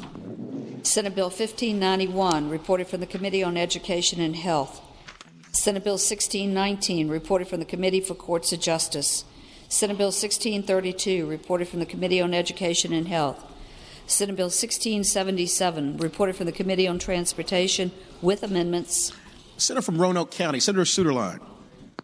Thank you, Mr. President. I move that the committee amendments be adopted. Thank the senator. The question is, shall the committee amendments be adopted? All in favor of the motion will say aye. Those opposed, no. The ayes have it. The committee amendments are adopted. Senate Bill 1684, reported from the Committee on Transportation. Senate Bill 1686, reported from the Committee for Courts of Justice. Senate Bill 1690, reported from the Committee on Transportation. Senate Bill 1694, reported from the Committee on Education and Health. Senate Bill 1724, reported from the Committee for Courts of Justice with a substitute. Senator from James City County, Senator Norman. Thank you, Mr. President. I respectfully ask that the committee substitute be agreed to. Thank the senator. The question is, shall the committee substitute be agreed to? All in favor of the motion will say aye. Aye. Those opposed, no. The ayes have it. The committee substitute is agreed to. Senate Bill 1746, reported from the Committee on Education and Health. Question is, shall the Senate bills be engrossed in advance to their third reading? All in favor of the motion will say aye. Aye. Those opposed, no. The ayes have it. The bills are engrossed in advance to their third reading. Regular calendar, Senate bills on second reading. Senate Bill 1173, a bill relating to the Virginia Military Survivors and Dependents Education Program eligibility, reported from the Committee on Education and Health with a substitute and from the Committee on Finance with an amendment. Senator from Prince William County, Senator McPike. Mr. President, I ask that bill go by for the day. Without objection, Senate Bill 1173 will go by for the day. Senate Bill 1715, a bill relating to sales and use tax exemption, Menstrual Supplies Dignity Act. Committee amendments have been adopted by the Senate. The senator from Northwestern Fairfax, Senator Boysko. Mr. President, I move the bill be engrossed and advanced to its third reading. Thank the senator. The question is, shall the bill be engrossed in advance to its third reading? All in favor of the motion will say aye. Those opposed, no. The ayes have it. The bill is engrossed in advance to its third reading. Senate Bill 1207, a bill relating to school protection officers minimum training standards exemption, reported from the Committee for Courts of Justice with a substitute. The senator from King George, Senator Stewart. Thank you, Mr. President. I'd move that the substitute be agreed to. Thank the senator. The question is, shall the committee substitute be agreed to? All in favor of the motion will say aye. Those opposed, no. The ayes have it. The committee substitute is agreed to. Senator from King George, Senator Stewart. Thank you, Mr. President, and I would move that the bill be engrossed in advance to its third reading. Thank the senator. The question is, shall the bill be engrossed in advance to its third reading? All in favor of the motion will say aye. Those opposed, no. The ayes have it. The bill is engrossed in advance to its third reading. Senate Bill 1342, a bill relating to garage and mechanics liens, amount of lien, reported from the Committee for Courts of Justice with a substitute. The junior senator from Virginia Beach, Senator DeSteff. Mr. President, I move the committee substitute. Thank the senator. The question is, shall the committee substitute be adopted? All in favor of the motion will say aye. Aye. Those opposed, no. The ayes have it. The committee substitute is adopted. Mr. President, I move engrossment and moving on to its third constitutional reading. Thank the senator. The question is, shall the bill be engrossed in advance to its third reading? All in favor of the motion will say aye. Aye. Those opposed, no. The ayes have it. The bill is engrossed in advance to its third reading. Senate Bill 1452, a bill relating to dispensing certain drugs and devices, limited license, reported from the Committee on Education and Health. The junior senator from Richmond City, Senator McClellan. Thank you, Mr. President. I move the bill be engrossed and passed to its third constitutional reading. I thank the senator. The question is, shall the bill be engrossed and advanced to its third reading? All in favor of the motion will say aye. Those opposed, no. The ayes have it. The bill is engrossed and advanced to its third reading. Senate Bill 1486, a bill relating to summary judgment, limited use of discovery, depositions, and affidavits, reported from the Committee for Courts of Justice. Reported from the Committee for Courts of Justice, there's a floor substitute and 2 floor amendments. Mr. President. Senator from Fairfax City, Senator Peterson. Mr. President, I would request that my floor substitute be taken up first because I think it's the broader, and I get a thumbs up from my colleague. We don't. It's also first. It's also Or it's a floor amendment. First, we don't do that. That's in the House. Okay. So he's going first. Senator Rogers said you will go first because you filed it first. I like that. Madam Clerk, Okay. Madam Clerk reminded us of the rules. So. All right. I move to waive the reading of the floor amendment. Question is, shall the reading of the floor amendment be waived? All in favor of waiving the reading will say aye. Those opposed, no. The ayes have it. The reading of the floor amendment is waived. Senator from Fairfax City, Senator Peterson. Thank you, Mr. President. I move the adoption of the floor amendment and speak to the motion. Senator has the floor. Mr. President, ladies and gentlemen of the Senate, I got back to my office on the weekend, and I found a little surprise in my inbox. And I know my colleague from Harrisonburg knows what of I speak. It was a summary judgment motion in a federal case in which not only was there a motion filed of 25 pages, there were exhibits up through VV, which is 48 exhibits, all of which were multiple-page documents, almost 1,000 pages of documents.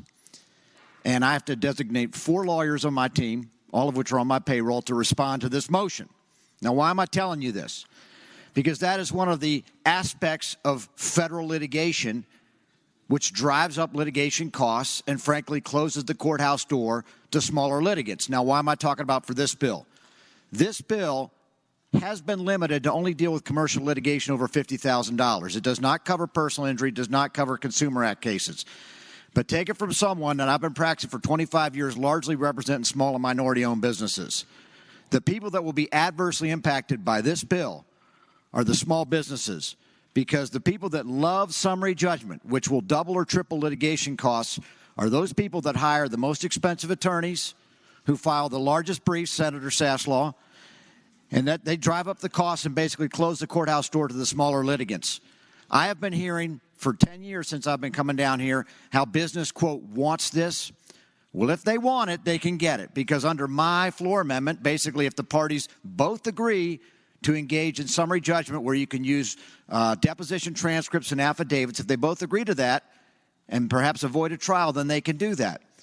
But for those small businessmen who know that having to go through summary judgment is going to take a case that may cost $10,000 and make it $25,000, or may cost $25,000 and will now cost $60,000, or may cost $60,000 and will now cost $150,000, depending on what part. Yes, believe it or not, Senator Norman. This bill is bad for small business. It is bad for small business. So my amendment, again, will say if the parties agree, you can do it. But if they don't agree, the large businessman cannot squeeze down the small businessman with a flood of paper such as the one that is sitting on my desk in Fairfax City as we speak. So I ask that you please agree to the floor amendment. And by the way, if you agree to it, I've already spoken to my colleague, and I think his amendments will become moot at that point. Thank you. Thank you, Senator. For what purpose is Senator from Rockingham, Senator Obenshain, rise? Mr. President, I rise to speak to the floor substitute. Senator has the floor. Mr. President, I realize how enticing the last offer is to pass this substitute in order to avoid having to get to the senator from Southern Fairfax, Eastern Fairfax. Almost convinced me to support the floor substitute. And for those non-lawyers, I know after taking up spoliation last year, you're really looking forward to this summary judgment bill. And if your eyes have just glazed over, wake up for a minute, because this bill in its current form really represents a an important development, and frankly, it is an important compromise. And every once in a while, we do actually have meaningful compromises between groups that have different interests, and they get together and try to find something upon which they can agree. And last year, we had the Virginia Trial Lawyers Association and the Virginia Chamber of Commerce arguing over a large package of legislation that was going to really fundamentally change the face of civil litigation in Virginia. That package was put off with the understanding that they would see over the course of the ensuing year whether there were compromises, whether there were items upon which they could forge an agreement that would improve the civil justice system in Virginia for all litigants. And this was one of two components that they came up with. And if you don't want to hear about these issues in the next 5 years, you're going to pass this, because that's part of the agreement between these groups, is that we're not coming back and relitigating tort reform over the course of the next few years. And let me tell you, I hesitate to disagree with my friend from Fairfax City, but I do disagree in this instance. I've worked on both sides of the V. I've worked for plaintiffs and I've worked for defendants. I do a large volume of commercial litigation. And while in some instances it may work a hardship on a small business, in other instances it is a life-saving experience for a small business who is being put through the meat grinder of litigation in state courts, for them to be able to advance a summary judgment motion on their behalf in order to defend the suit and terminate it early when they are being prosecuted by some of the largest corporations of America. It may make the difference between life and death for that business. So this is an important development. It does not change the fundamental equation in a case. The standard by which summary judgment is decided is based upon the evidence that you're putting before the court. Can reasonable people disagree? Can they disagree? That assumes that you view all of the evidence in the case in the light most favorable to the business defending that case. And if the judge says no reasonable juror could disagree with your position, the case is over. And for somebody who represents some small businesses, let me tell you, if I'm going to lose a case, I'd rather lose it early rather than having to go through trial and potentially an appeal and spend all of the money and incur the risk of trial in the defense of a case. And if I am defending a case, I want to know whether a reasonable jury can possibly side with me. If you get by summary judgment, and if you do a good job of screening the case and preserve the evidence, good Lord, I sure hope that you can survive summary judgment. I hope we can survive summary judgment. This does not fundamentally change the rotation of the earth. This simply introduces a principle that is a principle that works well in the federal courts, and it will work well in this limited context in state court, and I would urge the members to support this important compromise. Thank the Senator. For what purpose the Senator from James City County, Senator Norman, rise? Mr. President, I rise in opposition to the floor substitute. The Senator has the floor. Mr. President, listening to the Senator from Rockingham about surviving, I hope I can survive the debate on this bill. I would say a couple of things. Rarely do you see an order for summary judgment in the state courts, and back when I used to be a real lawyer, if I kept track of them, I probably could keep them all on one hand, and I've tried more than one or two cases in my life. On the other hand, when you get into the federal court, it is frequently a vehicle that is used, and I would just say to my friends who are blessed not to be attorneys, and particularly trial attorneys, that there is a world of difference between the procedures and process in the federal court and the state court. Enormous difference. The timelines are more onerous. The opportunity for papering a case to death is certainly more prevalent. But I would say to you that, as the senator from Rockingham was sharing, there is a real opportunity for cost avoidance to small businesses if we have a bill that allows business to business on a $50,000 claim or more. They can avoid significant financial cost. The last case that I had involving a motion for summary judgment was one of the big boys suing one of the little boys on it, and the attorney that was handling it on behalf of the larger client was almost what I would refer to as a pettifogger. And I am sure that the lieutenant governor, with his vast vocabulary, knows that a pettifogger is someone who can take a very modest slip and fall case and turn it into a lifetime annuity. And I would say, Mr. President, that we were able to successfully argue a motion for granting of summary judgment, which avoided a 7-day jury trial, which would have been an incredibly onerous financial responsibility to the client. The last point that the senator from Rockingham made, which I think we all ought to be very sensitive to, and I compliment the senator from Rockingham in his capacity as the chairman of the Courts Committee. This dialogue between some of the business community and some of the attorneys about tort reform has been going on for a number of years.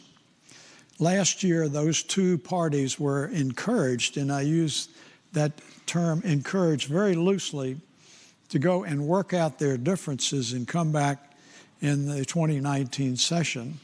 As a result of extensive discussions and compromises on both behalf of business and on behalf of the trial lawyers, they came back with two bills this year, one of which was the summary judgment bill that they had agreed upon.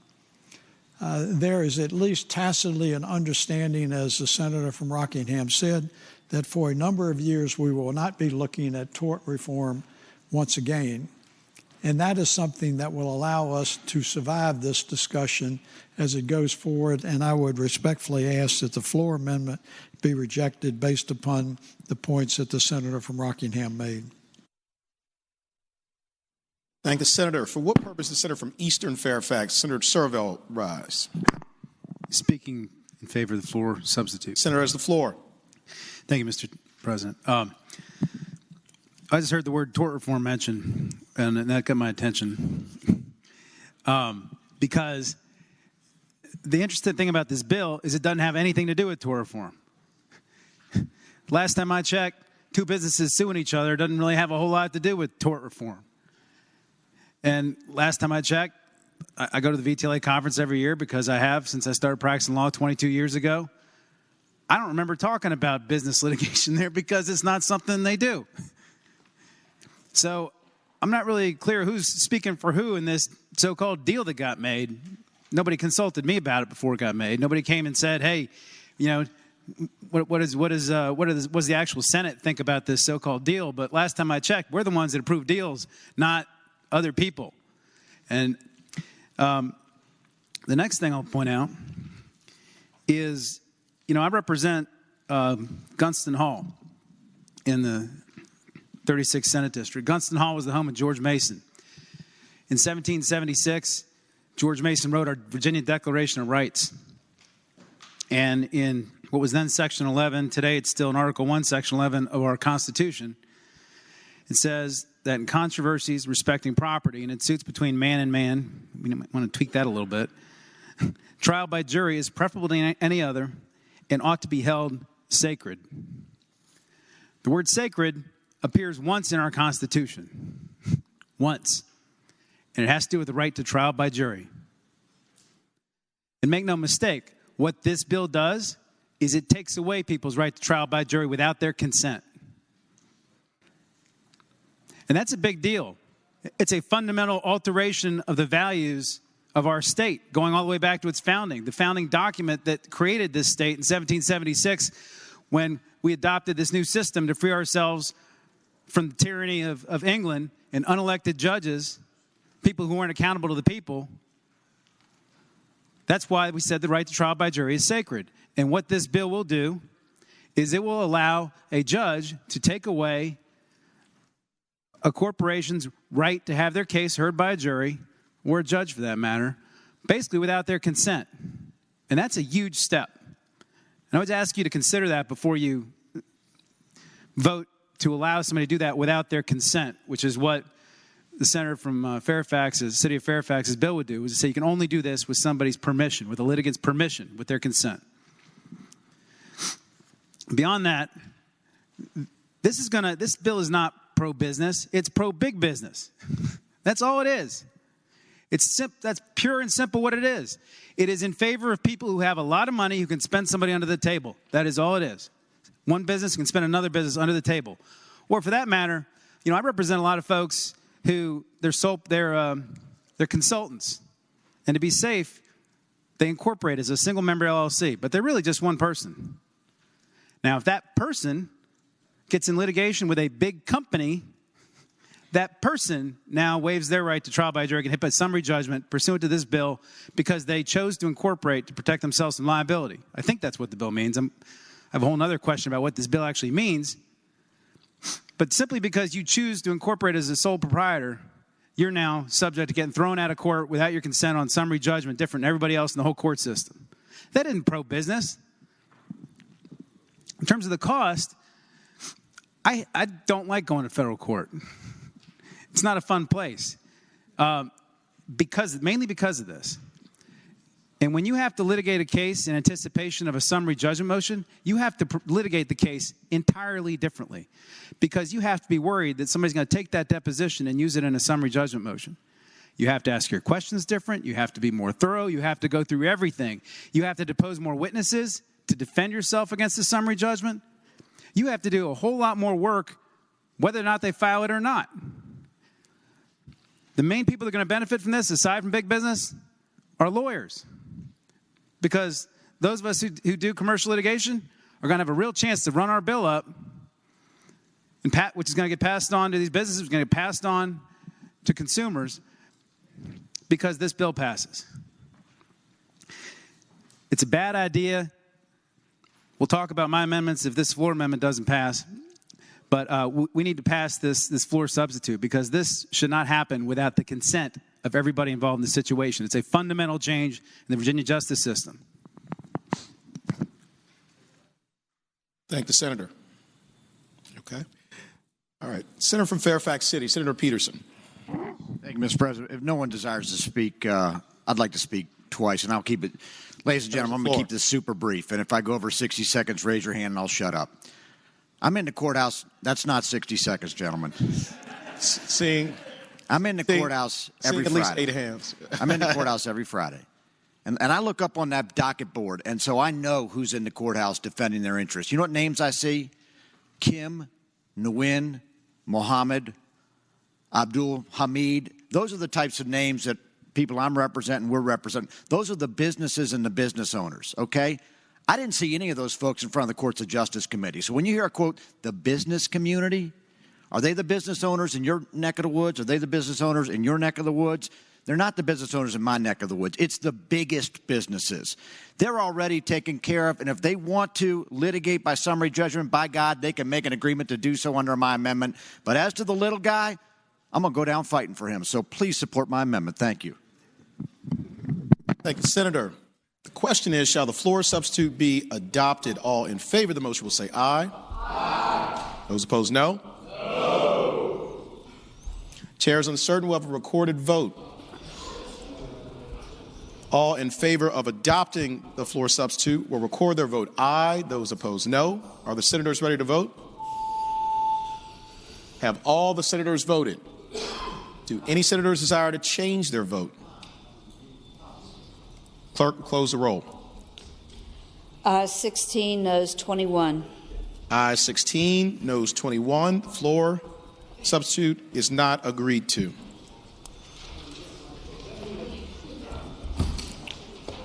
Mr. President? Senior Senator from Chesapeake, Senator Cosgrove. Does that mean we have to hear from Senator Somerville? I think it does. Oh, man.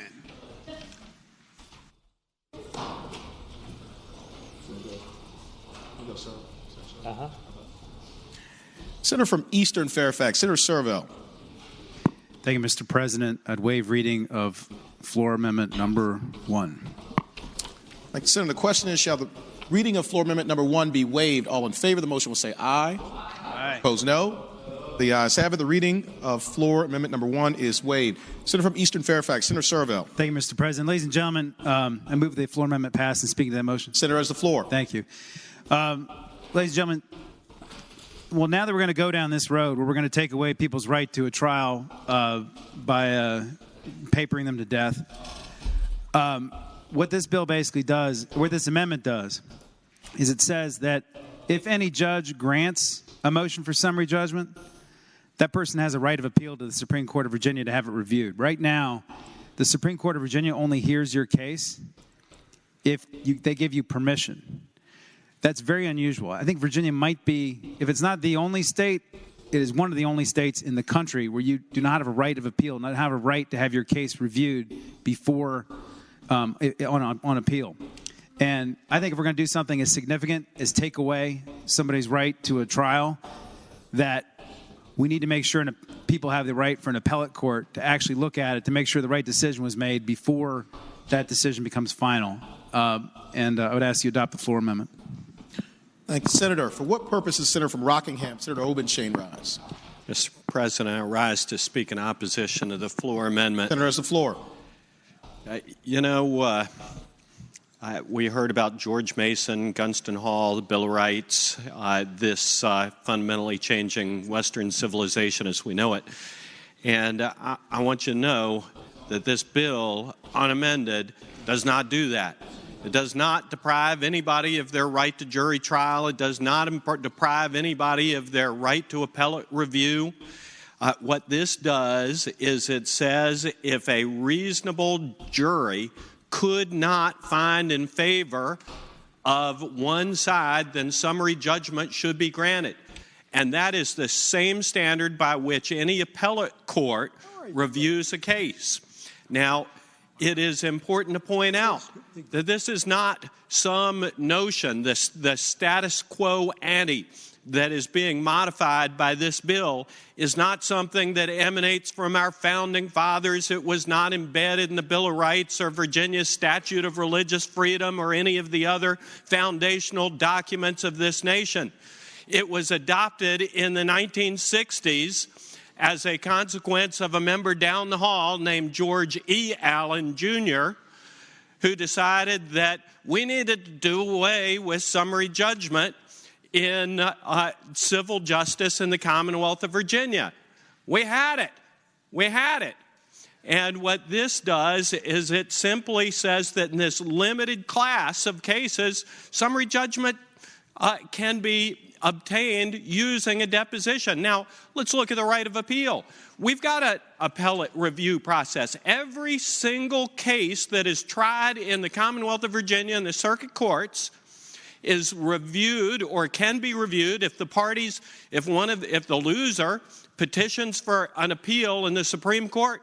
Every single one of those petitions for appeal is reviewed by the court, and you get a hearing before a panel of the Supreme Court that considers the appeal, a 3-member panel, and they consider your appeal. If it's meritorious, you're heard by the whole court. But every single litigant has a right to appellate review. This does not change that. And what this will do is it will make it virtually impossible for the Supreme Court to manage the caseload that will be created as a result of this, because it will eliminate that 3-member review and will require the entire court to evaluate and to hear argument and to require briefs in every single one of these cases. And if you think that the bill unamended is going to create a burden for small businesses, just wait until this happens, because that small business that wins the case isn't going to be able to simply win the case and be done with it with the knowledge that if it's a good, solid verdict decided or judgment by the court decided consistent with the law, that the case will be over upon review by that 3-member panel. What this will do is say that that small business has to go through a full-blown appeal before the Supreme Court with the submission of those thousands of pages of appendix, with the submission of briefs and replies, and both sides going for oral argument. This is going to impose a burden on those small businesses like nothing else. Thank the senator. For what purpose is the senator from Eastern Fairfax? Senator Surville, rise. Nobody else desires to speak. Speaking very briefly. Senator has the floor. Thank you, Mr. President. I heard the gentleman talk about how you have a right of appeal to the Supreme Court. You don't. You have a right to 3 judges to look at it and try and decide whether they want to give you an appeal. And I would note that last year, according to one of my favorite blogs, the Supreme Court received 3,000 requests for appeal last year. And I think out of those 3,000, they let 115 in the door on the civil side and 38 in the door on the criminal side. The Supreme Court doesn't hear many appeals. That's historically one of the lowest numbers they've ever heard, both numerically and as a percentage. They're hardly taking any cases. And that's why you need a right of appeal, because you don't get an appeal in Virginia. We're, like I said, one of the only states in the country where you don't have a right of appeal and don't have a right to an appellate court to look at what one of these circuit court judges did. You only have a right of appeal in divorces, workers' comp, and workers' comp. And from what the old-timers tell me, divorce trials got a whole lot better after judges knew there was a right you had the right to get your case heard. There needs to be accountability. And on this summary judgment stuff, if we're going to be enacting this big remedy, these people need to have the right to appeal. I'd hope we adopt the amendment. Mr. President, I'd ask if the gentleman from Southern Fairfax would yield for a question. From Eastern Fairfax, Senator yield? Yes, happy to. Senator yields. You have the floor. Mr. President, what I would ask the gentleman is, of those 3,000 cases that he cited in which there were petitions for appeal that were filed, is it not true that there is a panel hearing in every single one of those 3,000 cases before an appellate panel of the Supreme Court of Virginia? Senator has the floor. Mr. President, I would say the gentleman's a panel hearing if you don't file a response to the appellee's written brief. Mr. President, I'd ask a follow-up question. Does the gentleman agree that there is an opportunity to be heard by a panel of the Supreme Court of Virginia in every one of those 3,000 cases? Senator has the floor. Mr. President, I would say to the gentleman that every person who appeals has the opportunity to speak for about 10 minutes to 3 randomly selected judges of the Supreme Court to see if you can get them to accept the case. I thank the gentleman. Thank you, Senator. Question is, shall the floor amendment be adopted? All in favor of the motion will say aye. Aye. Those opposed, no. No. Chair is uncertain. We'll have a recorded vote. All in favor of adopting the floor amendment will record their vote aye. Those opposed, no. Are the senators ready to vote? Have all the senators voted? Do any senators desire to change their vote? Clerk, close the roll. Ayes 12, noes 26. Ayes 12, noes 26. Floor amendment number 1 fails. Senator from Eastern Fairfax, Senator Surville. I move to waive reading of the floor amendment. Question is, shall the reading of the floor amendment be waived? All in favor of the motion will say aye. Those opposed, no. I move passage of the floor amendment unless people really want it to be read. Speaking of the motion. We still have to do. This is going to be fun. The waiving of the reading. Let's retake that vote. Question is, shall the reading of the floor amendment be waived? All in favor of the motion will say aye. Aye. Those opposed, no. The ayes have it. The reading of the floor amendment is waived. Senator from Eastern Fairfax, Senator Surville. Move adoption of the floor amendment. Speaking of the motion. Senator has the floor.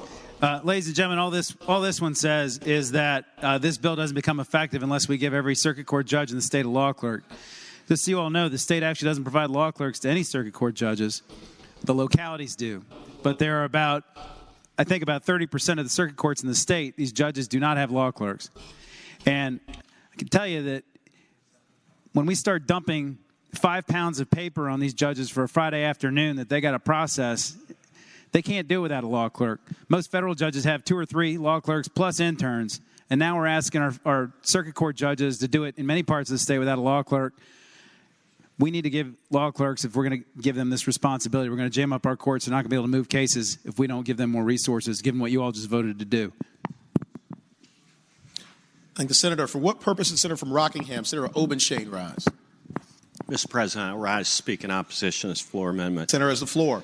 Mr. President, I certainly believe that we need to make sure that our judges have the resources to handle the cases. And as a matter of fact, we last year created a significant number of new judgeships in the Commonwealth of Virginia that will enable the court system to address any increased demand caused by this. I would also point out to the gentleman that the rules impose a page limit upon the filing of memoranda in support of motions. And absent consent of the court, those limits exist and remain in effect. So I would respectfully submit that while I appreciate and understand the concerns that have been articulated, I would submit that this is a thinly veiled but still transparent effort to prevent this bill from securing passage. So I would respectfully submit that this is perhaps a inadvisable amendment at this point. Thank you. Thank you, Senator. For what purpose is Senator from James City County, Senator Norman, rise? Thank you, Mr. President. I am inquiring whether the patron of this floor amendment would yield for a question. Will the senator yield? I'll yield. Senator yields. You have the floor. Mr. President, as I look forward to next week when we perhaps will somehow get into some meaningful discussions about the budget, I ask this question not with my attorney hat on, but from the Senate finance perspective. I would ask the senator, how much was the budget amendment that you submitted to cover these clerks for the 30 judges?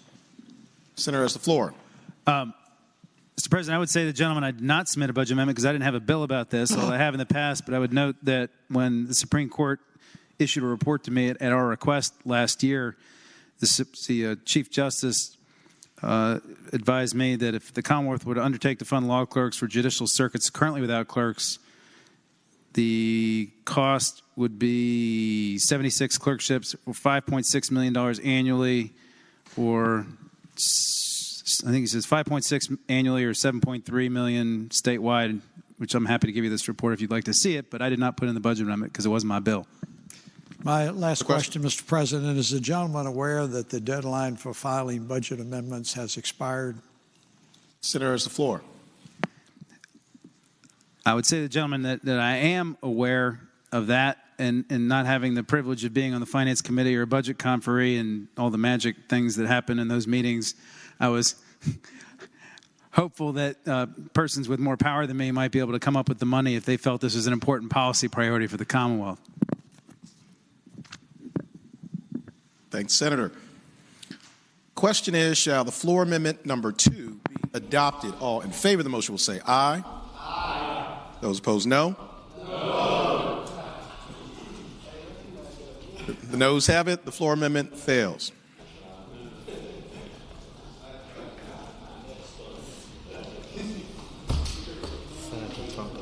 Senator from Rockingham. Senator from Rockingham, Senator Obenshain.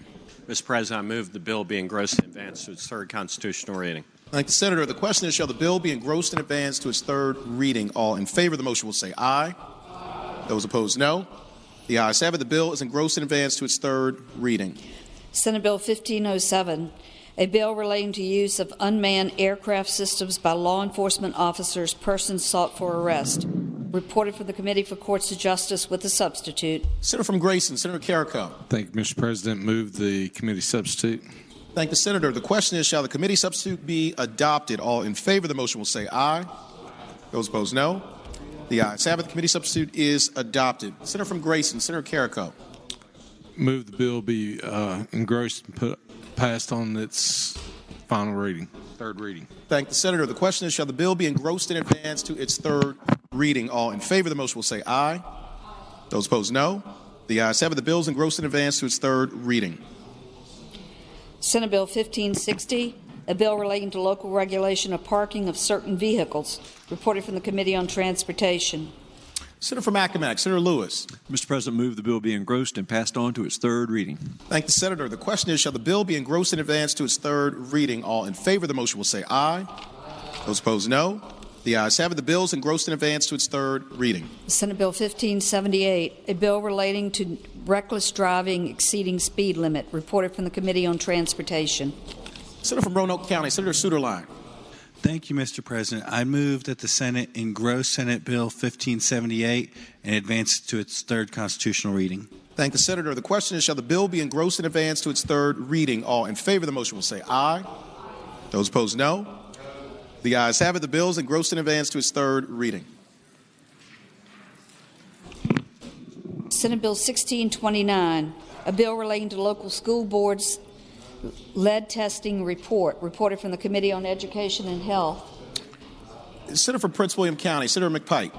Mr. President, I move that the bill be engrossed in advance to its third reading. Thank the Senator. The question is, shall the bill be engrossed in advance to its third reading? All in favor of the motion will say aye. Those opposed, no. The ayes have it. The bill is engrossed in advance to its third reading. Senate Bill 1710, a bill relating to community work in lieu of payment of fines and court costs, authority of the court, reported from the Committee for Courts of Justice. Senator from Grayson, Senator Carrico. Thank you, Mr. President. Move that the bill be engrossed and passed on to its third and final reading. Thank the Senator. The question is, shall the bill be engrossed in advance to its third reading? All in favor of the motion will say aye. Those opposed, no. The ayes have it. The bill is engrossed in advance to its third reading. Senate Bill 1719, a bill relating to cannabidiol oil and THCA oil, registered agent pharmaceutical processors, reported from the Committee on Education and Health with amendments. Senator from Western Fairfax, Senator Marsden. Thank you, Mr. President. I move that the committee amendments be agreed to. Thank the Senator. The question is, shall the committee amendments be agreed to? All in favor of the motion will say aye. Those opposed, no. The ayes have it. The committee amendments are agreed to. Senator from Western Fairfax, Senator Marsden. Thank you, Mr. President. I move that the bill be engrossed and passed to its third reading. Thank the Senator. The question is, shall the bill be engrossed in advance to its third reading? All in favor of the motion will say aye. Aye. Those opposed, no. The ayes have it. The bill is engrossed in advance to its third reading. Senate Bill 1727, a bill relating to purchase, possession, and sale of tobacco products, nicotine vapor products, and alternative nicotine products, minimum age requirements, penalties, reported for the Committee for Courts of Justice with a substitute. Senator from James City County, Senator Norman. Thank you, Mr. President. I would ask that the committee substitute be agreed to. Thank the Senator. The question is, shall the committee substitute be agreed to? All in favor of the motion will say aye. Those opposed, no. The ayes have it. The committee substitute is agreed to. Senator from James City County, Senator Norman.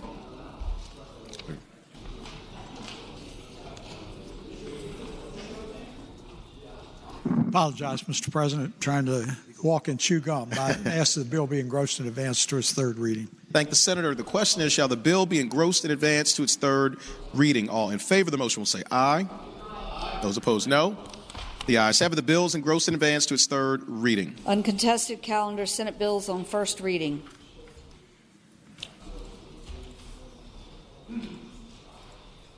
Uncontested calendar, Senate bills on first reading. Senator from James City County, Senator Norman.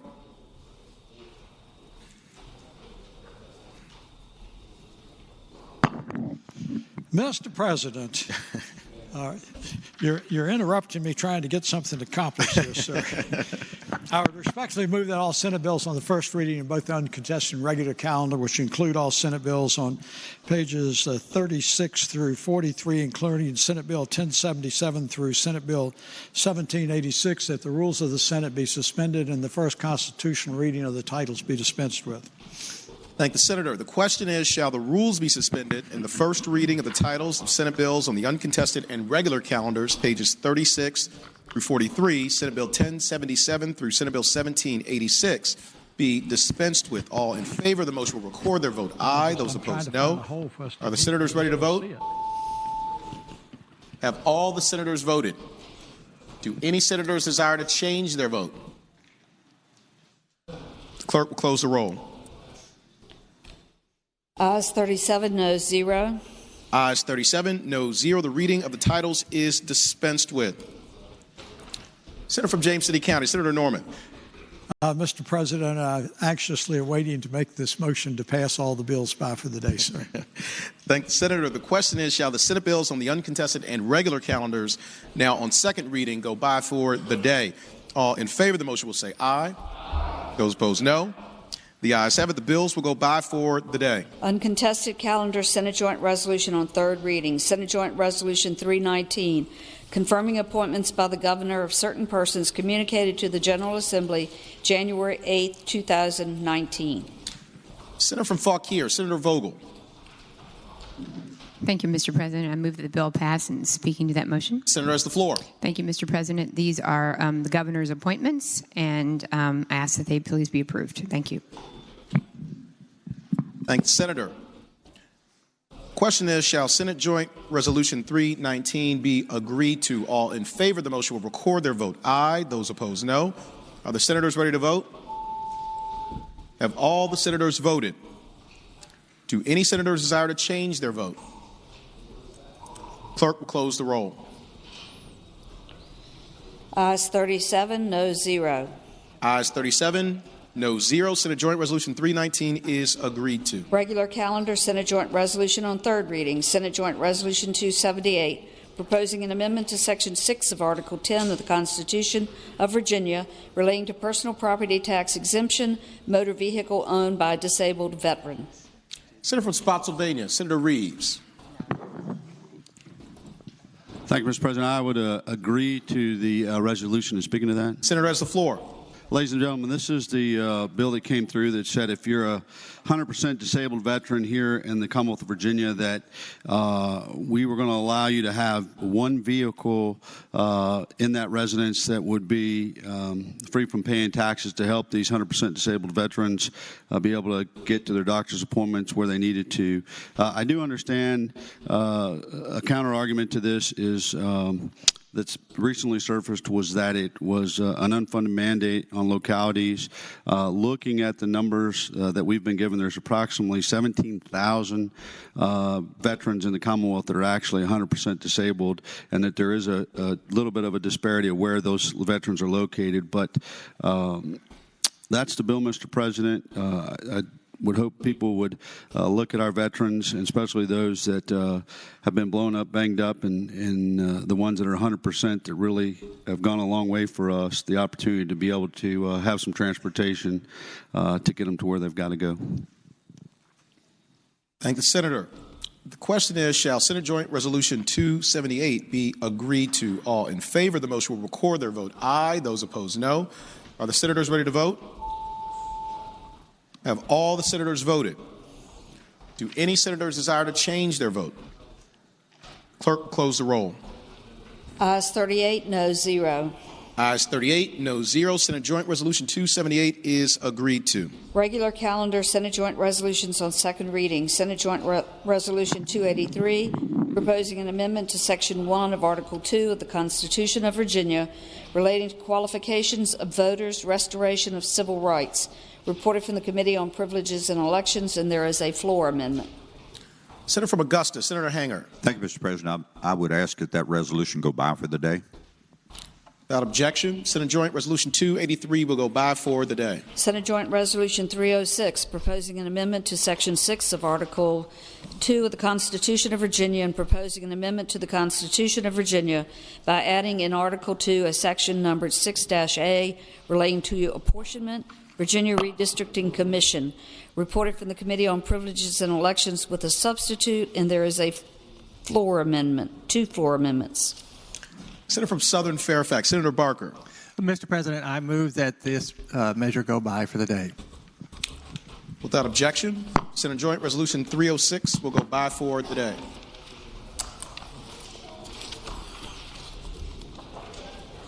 Senator from James City County, Senator Norman. Thank you, Mr. President. Inquire the clerk. Does that complete today's calendar? Yes, sir.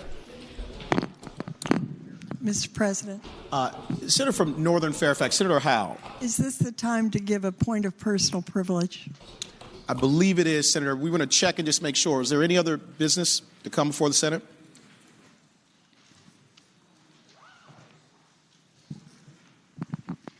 Yes, Senator, it is. If we have all members, please take their seats during the personal privilege. The Senator has the floor. Thank you, Mr. President. Today is January 28th. And in a normal year, that would be the day that Virginians would start sending in their tax returns and expecting to get rather promptly their refunds. But this is not a normal year. Ever since President Trump raised taxes on many Virginians, we've been in a situation of uncertainty. Normally, we would have, within the first few days, moved for tax conformity. But so far, we have done nothing. We've known for 6 months, possibly more, that this day was coming, but nothing has been done. As most of you know, at least all of us here know, and I hope most of the public knows, this body has 21 Republicans and 19 Democrats, and the Lieutenant Governor is a Democrat.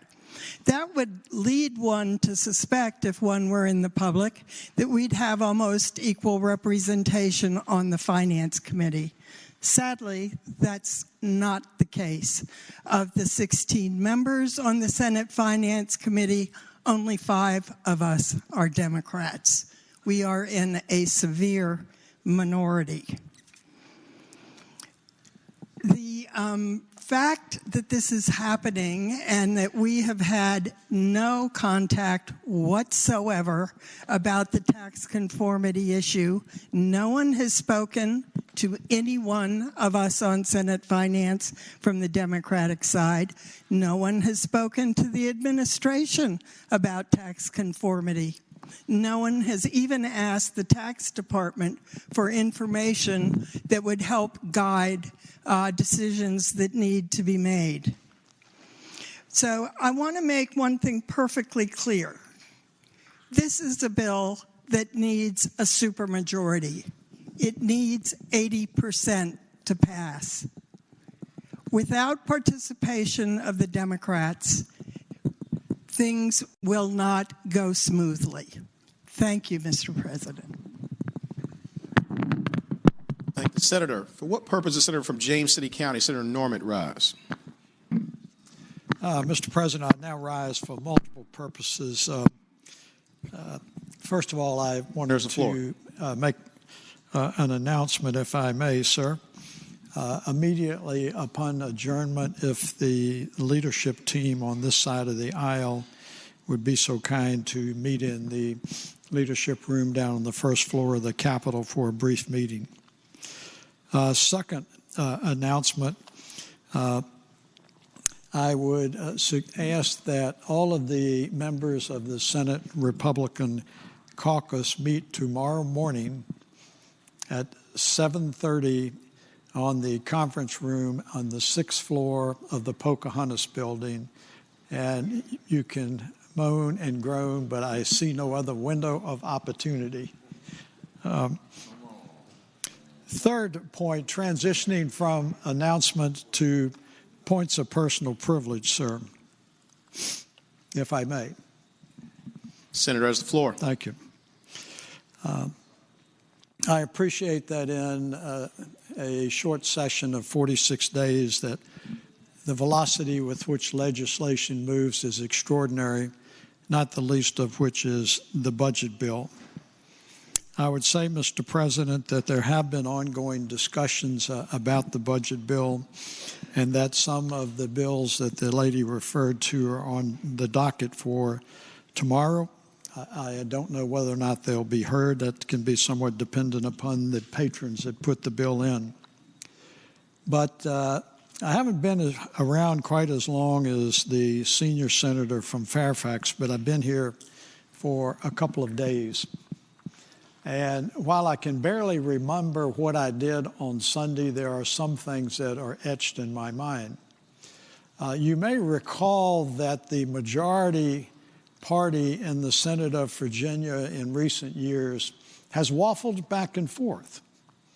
And there was a period for 108 days where those of you on that side of the floor were a majority party.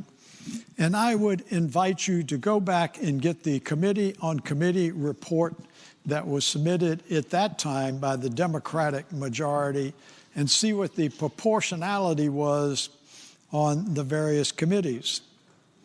And I would say, Mr. President, I don't say that as a retort or a got you. It is just part of the process. And for many, many years and many, many occasions, the party that has had the majority under the rules of the Senate has the right to determine what the committee on committee report is. And we can talk about it in aspirational or altruistic terms, but unfortunately, the committee structure frequently boils down to a determination by the majority party, and there is nothing unusual, unique, or irregular about the current formation of committees. So I invite you to go back and look at that committee on committee report, and then perhaps we will have another dialogue about this. What purpose is Senator from Fairfax City, Senator Peterson, rise? Thank you, Mr. President. I rise for both bad news and good news. Senator has the floor. Mr. President, ladies and gentlemen of the Senate, the bad news is you won't be filling out your state tax return this weekend. The good news is you'll have more time to practice for the basketball game, which will be happening on February 6th. Yes, we are playing our annual House versus Senate basketball game Thursday, February 6th. Proceeds from that game go to benefit the Massey Cancer Center. Every year we make a target of raising $40,000, which is $10,000 from the executive branch, $10,000 from the lobbyists, $10,000 from the House, and $10,000 from the Senate. We no longer have Senator McWaters to make up the difference. So it's been like 5 years ago. So the bottom line is I'm going to need $250 from each of you, whether it's your campaign account, your personal account, your ex-spouse's account, whatever it takes. Come see me. I will come find you. We do have Guido and whoever else Saslaw uses to collect his bills. But the bottom line is please participate. And if you want to play, we'll have practice tomorrow night. Please bring your shoes. Get out there. We'll have a good run around, Mr. President. I know you'll be there.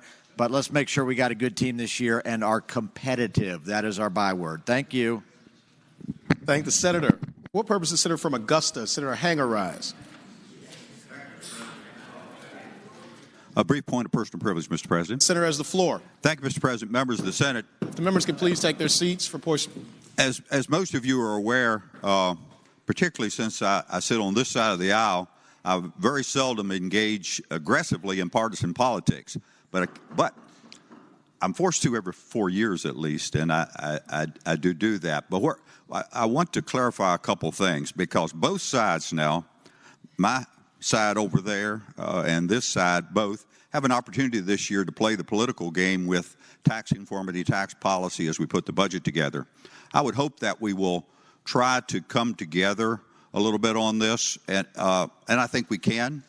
It will be in the best interest of all the people of the Commonwealth that we serve if we do. And I want to point out something that we are playing right now. It's the notion that we need to really, really rush this thing because there's so many people out there ready to file returns. The truth of the matter is, Mr. President, as I pointed out the other day, I've carried the tax conformity bill numerous years. Last year I carried it, and it was toward the end of January when we got it out of here. It was later when it finally cleared the House, and it was the 22nd of February before the governor finally got around to signing it. My point is, not that we shouldn't act with due haste here as we put this budget together, but it should be a reasoned and debated approach as we consider all of the issues that before us. But we're not in a crisis for time, Mr. President. We have to be efficient with our use of time, but we tend to sometimes use that as an argument for doing something quickly when we'd be better served to do something appropriately.